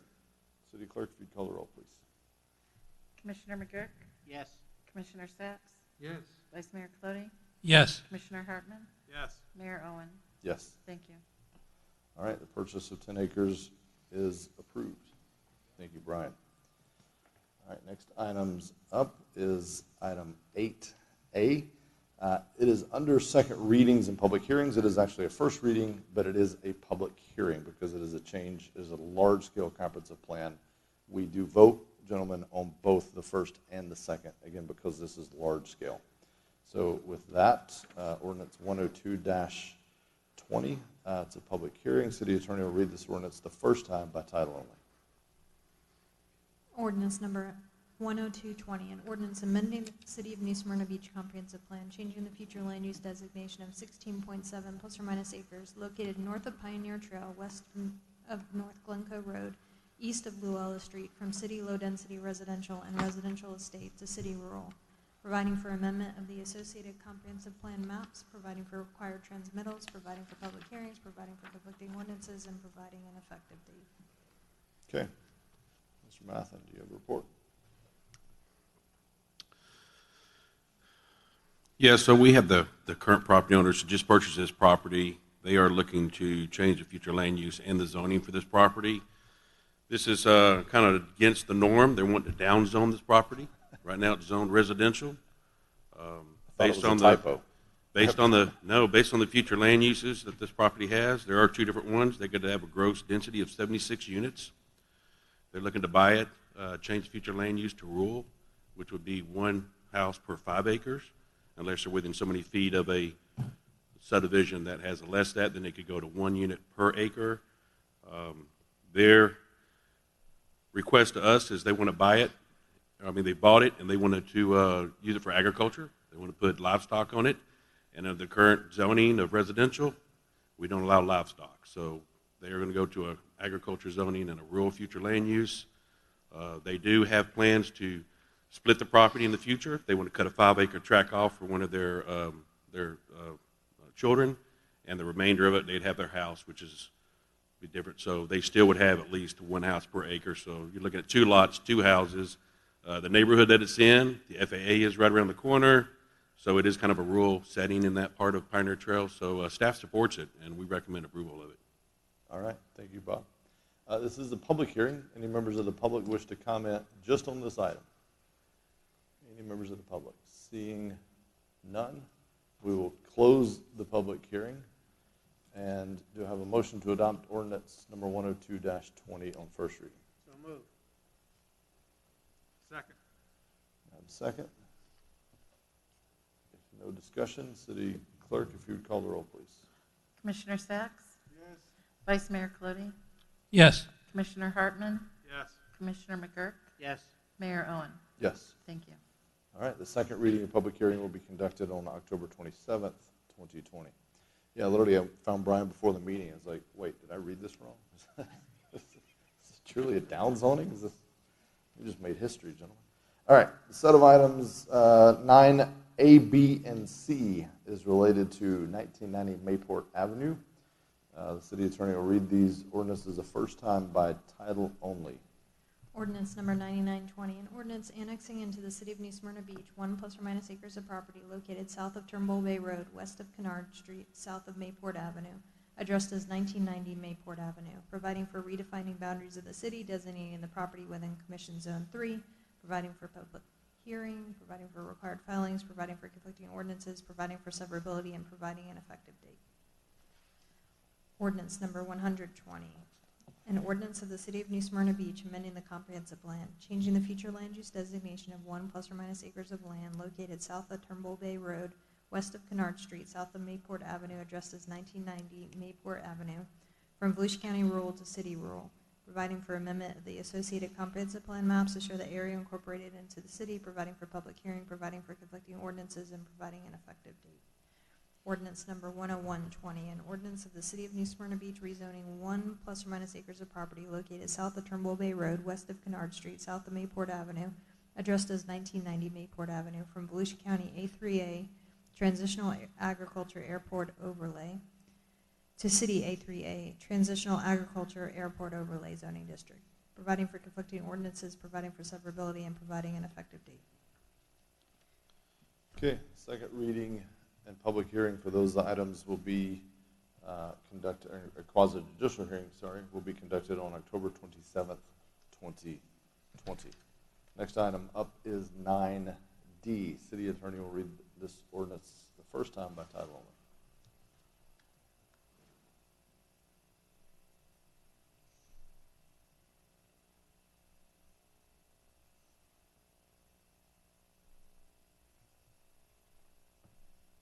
One second, please. That's right.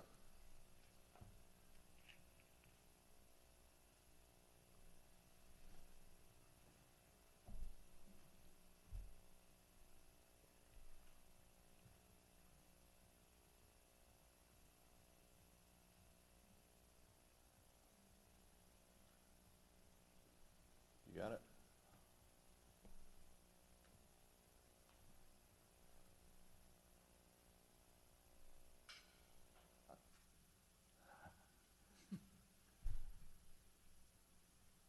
You want me to read this one? I can just read it while you do that. All right, an ordinance of the City of New Smyrna Beach rezoning 16.7 ± acres of property located north of Pioneer Trail, west of North Glencoe Road, east of Luella Street, addressed as 647 Luella Street, from City R2 Single Family Residential and re-residential estate to City A2 Agricultural Zoning District, providing for conflicting ordinances, providing for severability, and providing an effective date. The second reading and quasi-judicial public hearing will be conducted on October 27th, 2020. Item 9E. Are you back online? I'm ready. Okay. Ordinance number 10520, an ordinance of the City of New Smyrna Beach establishing the New Smyrna Beach Golf Course located at 1000 Wayne Avenue as a historic landmark in the City of New Smyrna Beach, providing for public hearing, providing for conflicting ordinances, providing for severability, and providing an effective date. Okay, second reading and public hearing will be conducted on October 27th, 2020. Item 9F. Ordinance number 10620, an ordinance rezoning approximately 41.2 plus or minus acres of land generally located west of Turnbull Bay Road, south of Whispering Pines Drive, from Volusia County A3 Transitional Agriculture and RC Resource Corridor to City Planned Unit Development Zoning District, approving the Hidden Lakes Village Planned Unit Development Master Development Agreement, providing for conflicting ordinances, providing for severability, and providing an effective date. All right, the second reading and public hearing will be conducted on October 27th, 2020. For those of you that may have stuck around that had interest in that item particularly, I know some did. Again, this is just kind of a procedural, getting it in the record, and then on October 27th will be the public hearing where you'll have a chance to address that item as we discuss it, and that'll be when we make a final decision. Go ahead, Brian. Yeah. Can we get Brian's mic up? The second reading on the Hidden Lakes will be scheduled for the November 10th agenda. Apologize for that. Thank you change. for that. November 10th on Hidden Lakes. All right, second reading will be on November 10th, 2020. Thank you, Brian. And that's just for item 9F. All the rest of them are still correct. Okay. Item 9G, please, Carrie.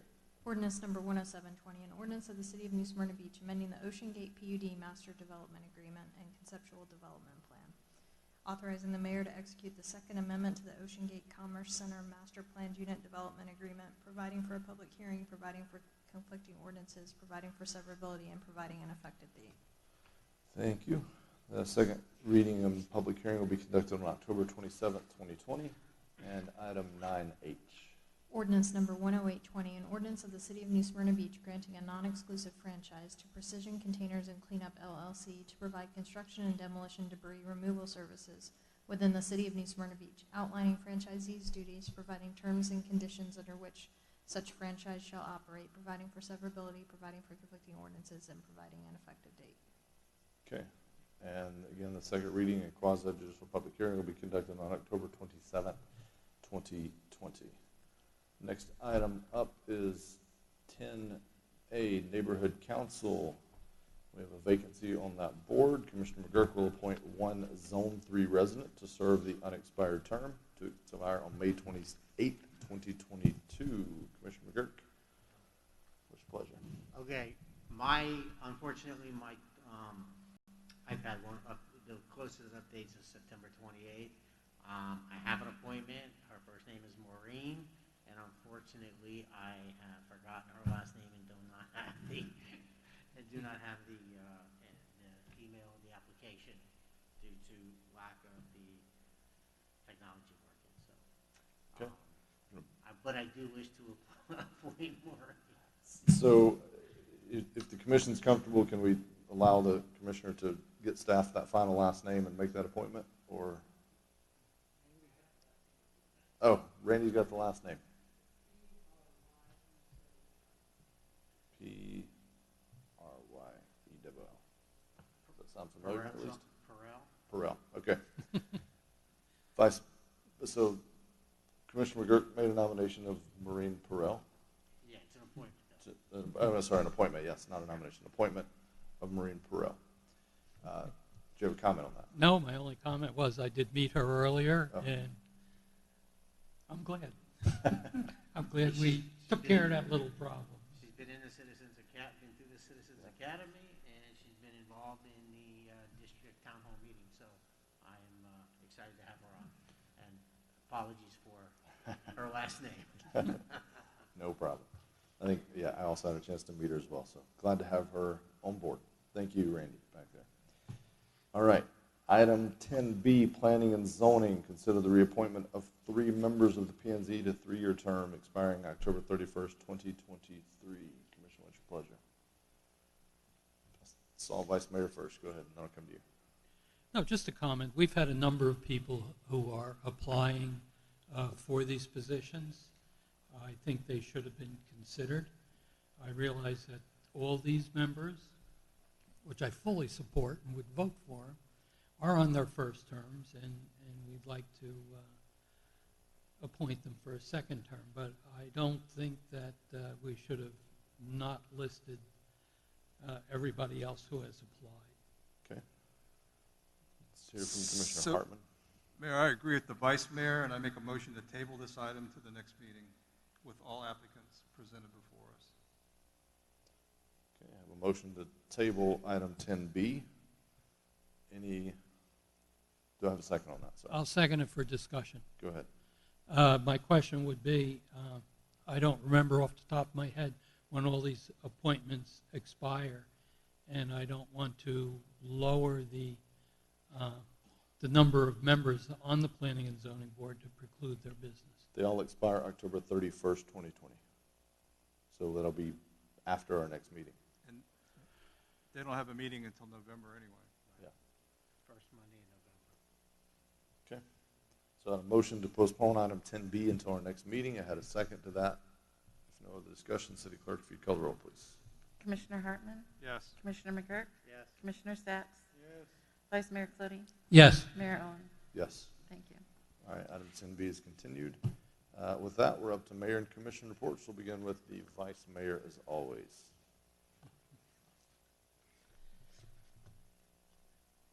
I got to go back to the ski club lease. I have no other comments other than that. Well, I do have one. I think we spend an awful lot of time coming up with standard language we would use in all leases. Now we've stuck in here the need to have a supermajority to abandon this lease, which I don't think will even ever come up. But are we going to apply that to all the other leases? That's my intent. When they come up, a supermajority to cancel them? My intent. I just don't see the point of it at all. But that issue's over with. I'll bring it up again when the next lease comes up. Okay. My other one is a question to the attorney. The Charter Commission, the Charter Review, the various public hearings that are going to come up, or they're not hearings really. Can I, as a commissioner, appear at those and speak to people, either supporting or not supporting?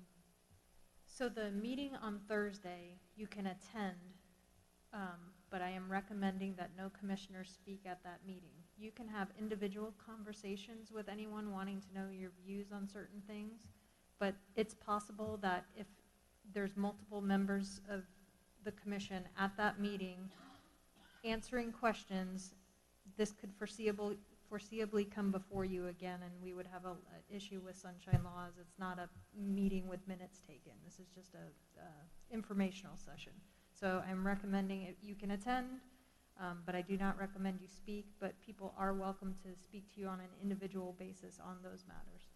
That was my intention. I didn't plan to join the presentation or anything, but I do have strong opinions. I am a resident of this town, and I'd be more than happy to speak to people individually on it. I'm just going to jump in on that because I had a similar question earlier, so just so we're all operating on the same thing. And we are, because I know we have to be very careful as a city that we're not spending city resources and dollars and time taking a for or against stance. It has to be neutral. As independent elected officials, if someone asks me, do you support XYZ, are we able to say yes or no, or yes, I plan on voting this way, or what? Yes, you can have an individual opinion on it. Okay. If asked individually about that, not standing up at the meeting and saying that, per your advice. Okay. Got it. Vice Mayor, is that it? Yes, that's it. Okay. Commissioner Sacks, we're up to you. Thank you, Mr. Mayor. Tonight I will keep it light, but for a very serious subject, and that is cancer. This is Cancer Awareness Month, especially for the ones we love, the ladies, the women in our lives. Tonight, you may not be able to tell, I got a pink shirt on. There's a touch of pink in my tie. I don't wear pink often. It's a manly color sometimes. But I do it for the ones that I love. And I know it is, if not the first, the second cause of death in Americans. And I think we can lower that number. So I encourage everybody to wear pink for the rest of the month. Thank you. That's all I have. All right. I'm going to come back to that when I speak. Go ahead. going to jump all over this and acknowledge the chief. He's got his pink badge on today, breast cancer awareness. Thank you, chief. And his face mask even is. Yeah. All right. So the only issue I want to address is we had a public speaker come up tonight, Claudia Vanderhorst, which we all know. It's kind of a moving target. There's a few people, Claudia, including a few people in her neighborhood, wanted a number of improvements at an intersection. There's an HOA. Had a public meeting with them, and probably about 20, 25 people showed up, and the consensus was made that everything should be funneled through and vetted through the HOA to make recommendations to us. That was because there was a lot of disagreements going on and exactly what should happen, everything from crosswalks to school bus routes and pickups. There's a lot to that. I reported back to you initially, and I'll do it again today, where that was left with the specific stop sign was. Because they're requesting a stop sign that affects a street for a different neighborhood, not on their street, the agreement was that the Isles of Sugar Mill HOA would get with Coastal Woods HOA to try to come to some kind of consensus on what to do with the stop sign. There was a couple people in the Coastal Woods who agreed there should be a stop sign. So the ball was put into their court to come to us with a consensus on what they would like us to do with that. But that has not happened.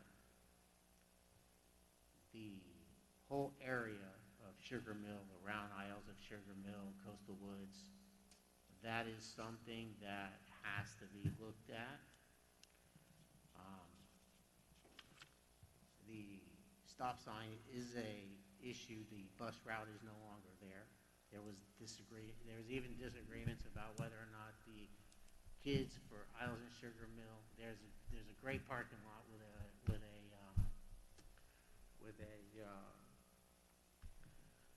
what's the word I'm trying to look for? A tiki hut kind of thing to provide shelter. Gazebo. Thank you, sir. So there was even disagreement on whether or not Isles of Sugar Mill kids should be picked up there. It's a perfect place, parking lot, gazebo. So that's all been worked out. But there is the issue with the stop sign. We have not adopted the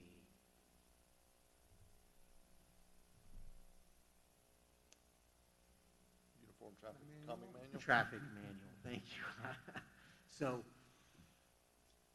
there's a lot of things going on with this. I'm updating you on it. We can take it where we want. I'm waiting for the HOAs because what we're going to have is various different people disagreeing about what we should do. So that's where we're at with it. It really is that simple. Isles of Sugar Mill HOA, things should be vetted through them, because otherwise we're simply going to get caught in the middle of different residents having different opinions. And then we can make a determination if we want to hear that stop sign situation separately. There is an issue, and I think that there's been in Isles of Sugar Mill College, you got an email from Kim Bennett regarding a request for the city and the county to try to take a look at what we can do to make that whole area safer. So while I agree that needs to be done, and it is a problem because there's been a lot of growth there, I don't want to confuse the issue. There's a lot of different issues that Isles of Sugar Mill Claudia will bring up. So that was very specifically agreed upon at that meeting, that Isles of Sugar Mill will meet with Coastal Woods HOA, and they'll try to get some kind of consensus before they task us with it. So thank you, Mayor. Commissioner McGurk, just so I sent the requests for the flashing signs to the county. I don't know if you've seen the email. They will look at it because I want to see if it's warranted.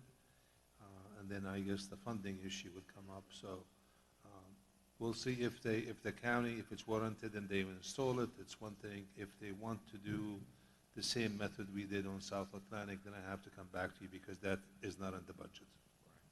Thank you, Khalid, I appreciate that. Commissioner Martin? Yeah, so I want to condolences to the Herman family for their loss.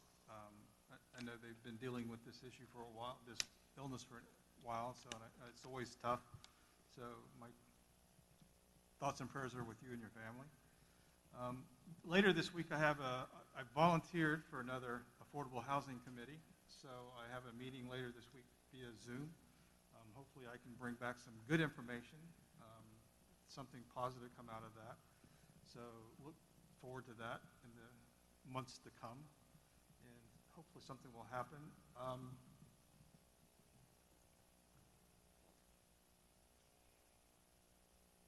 I think a couple months ago we talked about our repaving plan, and I know one of the items was the study that was done, the road survey thing. I was wondering if we might all get a copy of that sometime before the December meeting. So. I will email you the study tomorrow to all of you. Thank you. That's all I have. Okay. I've got a couple of things, and there's something I'm forgetting. I'd written down notes at home, and I forgot to transfer them to my iPad, and so someone's going to email me after the meeting and tell me what I promised that I would mention and forgot, I'm sure. But I don't know if that ever happens to anybody else, but it happens to me. So a couple of things. First of all, thank you all for your support on this proposal. Look forward to seeing what staff does with that and is able to run with that. Commissioner Sachs mentioned Cancer Awareness Month. If you'll recall, last year we did a pink out at our last commission meeting. I would ask for you to join me in doing that again. I'd ask all staff to join me. I will be wearing a pink shirt issued by our fire department and no tie. The one meeting we can not wear a tie, it's one commission meeting. So if you would care to join me for that, I think it's a great cause to support. And so we'll plan on that for our next meeting. Hopefully you all can join me, and many staff will join me as well. The third thing I had was I had mentioned at our last meeting I was going to ask to include on a future agenda. And so that's what I'm doing tonight. I'm going to ask for Khalid to include on a future agenda, and it may slip out of October. I know this next meeting in October is going to be pretty tight with a couple of the big public hearings we heard about tonight. But to bring back this discussion on formula businesses, city attorney sent to you all where we were at on that, kind of where we last left it. The ball's really in our court. So I just wanted to re-engage in that conversation. And I think it's critical now because as small businesses suffer, in times like this, it happened in 07 and 08 type period, the larger businesses still have access to capital. And so they can sometimes come in and start dominating landscapes where they previously didn't exist. So it may seem a bit counterintuitive. I'm certainly not looking to add red tape to a conversation that would hurt business in our community. But I think this is the right time to continue this conversation. So I'd ask for Khalid to find a spot on some future agenda. And again, no staff time needed. They've already done all their work for that. At this point, the ball's in our court to just discuss and give staff some direction. And the last item, and I promise you this is something I did have on the list even before you brought up what you had. We have spent a lot of time as a commission talking about stop signs and speed control. And I want to take this two ways. Number one is, I don't think that's going away. In fact, I think we're going to get more and more of that. As I've been meeting with different residents over the past few months, it's constantly coming up. There's more and more discussion around this, more non-native traffic. So I think the approval of that uniform traffic calming manual, finding something that works for us, and then approving that so that we have a system and a process and a way to address that, rather than always being a one-off where we bring it here, we fill up this chamber on what can be an impassioned topic and issue. They can get rather energized. So I think it's really important that we do that. And then I would love to see us somehow, as part of that, regulate that conversation so that it's not every meeting or every other meeting, or it seems like we're just always talking about stop signs. And I'd note, feels like, and I would almost hazard to say, we have spent more time talking about stop signs than we have developing those key metrics that I believe we can and should be tracking for our residents. So I'd like to see us start figuring out a way where we can keep that more in balance. I get that those are important to the residents and neighborhoods that are impacted. So I'm not saying we don't address them. I'd just like to see a way that we do it more efficiently, because it feels like right now it's just not as efficient as it could be. And certainly without the uniform manual, it feels sometimes like we go in circles on that. So that was all that I had. With that, we have city manager's report. You have the reports and the agenda. I'm not going to go over it. It's self-explanatory. But I just want to mention something about the traffic calming manual regarding the stop signs.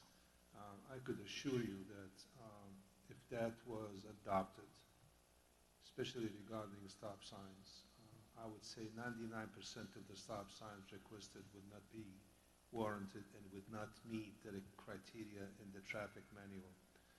So just keep that in mind. I mean, if you're going to adopt that, you have to stick to it. Stop signs are the criteria for it. It's a very critical. And based on the data that we've seen around us, and most of the stop signs that we have just installed recently, I mean, none of them have met the requirements. So just keep that in mind. I mean, we would love to have the traffic calming manual on some other issues, but we might have to maybe address specifically the stop signs, not strictly to meet the traffic manual. The other issue just want to bring up, we ran into an issue with the City Hall Annex. The Utilities Commission, they have located the water line on paper for us. It's on Washington Street. It runs east-west, and it was supposed to be close to the curb. In actuality, the line is actually in the middle of the traffic lane going east. So in order for us to make the connection, we have to close the eastbound for 3 days, and that is starting on October the 19th, the 20th, and the 21st. And normally, the City Commission has to approve the closing. Since it's so close, we cannot delay it to the next agenda item. So I never like to do this to you guys, but I mean, it's kind of important for us. Michelle is here if you have questions or any more details that you need to know about the project. Okay. I have a motion to approve the road closure as presented by the city manager. I'll make that motion. I heard Second. Commissioner McGurk. All right, I'll First. take his second. I had first mayor, and I'll take your second. Question, Go ahead. Carla, do you have an approximate cost of that project? Approximate cost? Michelle, you have? So within the approved budget, when we awarded the contract, sitting at 4.7. Thanks, Michelle. So do you anticipate this coming back as an additional some contingency spend? I know we're within the overall budget. We're still operating inside our contingency that we had budgeted when we awarded the construction contract. Yeah. We have not reached a point needing any additional funds. I guess, let me say it a different way. Is this going to cost additional that was not budgeted? I know it's budgeted in the contingency, but The you road planned closure? for hooking up water and it was going to cost X. This has to cost a little more, right? So that's a very good question. You approved in the August meeting the fire line change order, which Yep. was $125,000. Unfortunately, we are going to incur some additional costs because we now have to shut the road down, do an MOT plan, more traffic control, and additional footage for the piping. We'll get that number to you guys at the next meeting. But we think it'll still be within It that overall should, yes, contingency budget. correct. So the net project budget we approve is It's not. still 4.7. Yeah, we're not over that budget. Got it. Correct. But at some point, I mean, just knowing the building, and I toured the building last Thursday. I'm sure some other items are going to come up.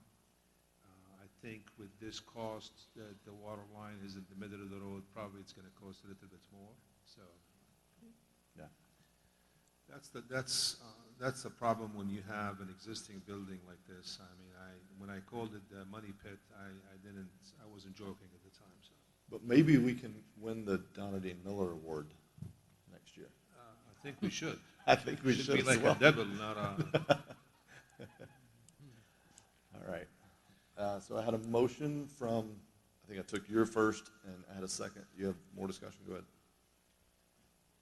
I appreciate that the commission's being asked for this. I kind of think that whenever there's a closure of 3 days or less, I think that's more administrative and shouldn't really come to us in the future. It's only a comment. I don't disagree with that unless it's some major, State Road 44 completely shut down or something. But, yeah. What drives that, Khaled? Is that just standard operating procedure? Or? It's an operating procedure from a long time ago. Apparently, before I got here, that they used to somehow staff closed the road, and the commission kind of got out of whack at that. So they requested this to be appealed before themselves. I mean, I have taken some measures sometimes, like the utilities, they come in for an emergency and they want to close the road. I mean, we're allowed to do that. But this, it's going to be 3 days. It's a major entrance to the beach. So they will detour the eastbound through Faulkner, Julia, and back to Sam's and out to Riverside. They'll loop around City Hall. So they would be around. Okay. Faulkner to Julia. You got it, yeah, Faulkner. I was thinking the other way on Faulkner into the residences, and I was going to, there's residents on both sides, but, okay, we had a motion in a second. So, go ahead. Are we going to put signage up on 44? I didn't look at the dates, but these are weekdays, I would assume, not weekends. I asked Michelle this morning when she mentioned it to me about the maintenance traffic plan. So they have a MOT. I'm not sure if they are going to put anything on 44, but obviously they'll have something on US 1. And then when you get in, you get in Washington, so you go east side. But when you get to Faulkner, you have to go south to Julia, and then on Julia to Sam's, and then back to Washington. My point is, there's a lot of large boats that use that road, and trying to go through the Faulkner and Julia and stuff, I think are going to be problems. So they should probably be notified earlier. So maybe what we'll do is we'll put something on, typically I've seen them, what they do is they go on Canal, and then they go north on US 1. So maybe what we'll do is we'll put one on Canal. And they can go straight down Canal or something. Just to say, Washington straight. Thank you, that's a good comment. Okay. All right, we had a motion in a second. Let's finish that up, then I want to come back to Vice Mayor's point. City Clerk, if you'd call the roll, please. Commissioner Sacks?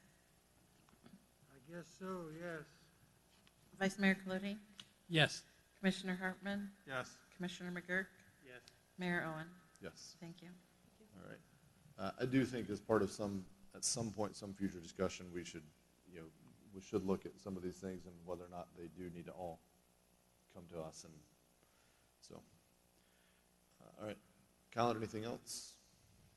I just want to mention one thing about the 5th Street Bridge. We have a public meeting. Should be on your calendar. It's on the 15th. It just happened when we scheduled, I guess, the meeting sometime back. It's going to be a conflict with the charter review meeting, but it's virtual meeting. So if you're interested to attend that meeting, I guess. I have, by the way, I have requested through someone through DOT to see if we can get additional funding on 5th Street Bridge, and they're working on it for us. Okay. All right. City Clerk's report. And Kelly had one thing she was excited to show us on the city website, I think it was, and it looks like you have some other stuff as well. Go ahead, Kelly. Just a quick heads up, there's going to be 4 boards to include the Planning and Zoning Board for the next commission meeting, so I'll be sending out the applications for that. Additionally, there was some dates for the general election. November 3rd, early voting starts. October 19th through November 1st, polls are open from 7 a.m. to 7 p.m. Early voting location is at the New Smyrna Beach Library. Okay. The information that we have on the website under the city clerk's office now, if you go to the City of New Smyrna Beach website and go to the city clerk's office, you'll see a feature on the left-hand side called Boards and Commissions. You can press that and take a look at all of our different boards. For example, if you pull up the Airport Advisory Board right there and go to the member roster, it will show you who is on the board and what term that they're serving. If you go back to the board details, it tells how many vacancies, what terms have expired. That's one of the boards that will be on the next meeting. The enacting resolution and the size and term lengths. And then the apply button. Oh, and the apply button, yes. For anybody that wants to apply for a board, it goes directly to the clerk's office. They can just hit the button right there, and there's application. So there's no go-between. It's all automatic now. Much, much more efficient. Thank you, Kelly and team. Welcome. Was that it? Did you have anything else? Yes, sir, that was it. Okay, city attorney. No report. All right. If there's no other business for tonight, meeting adjourned.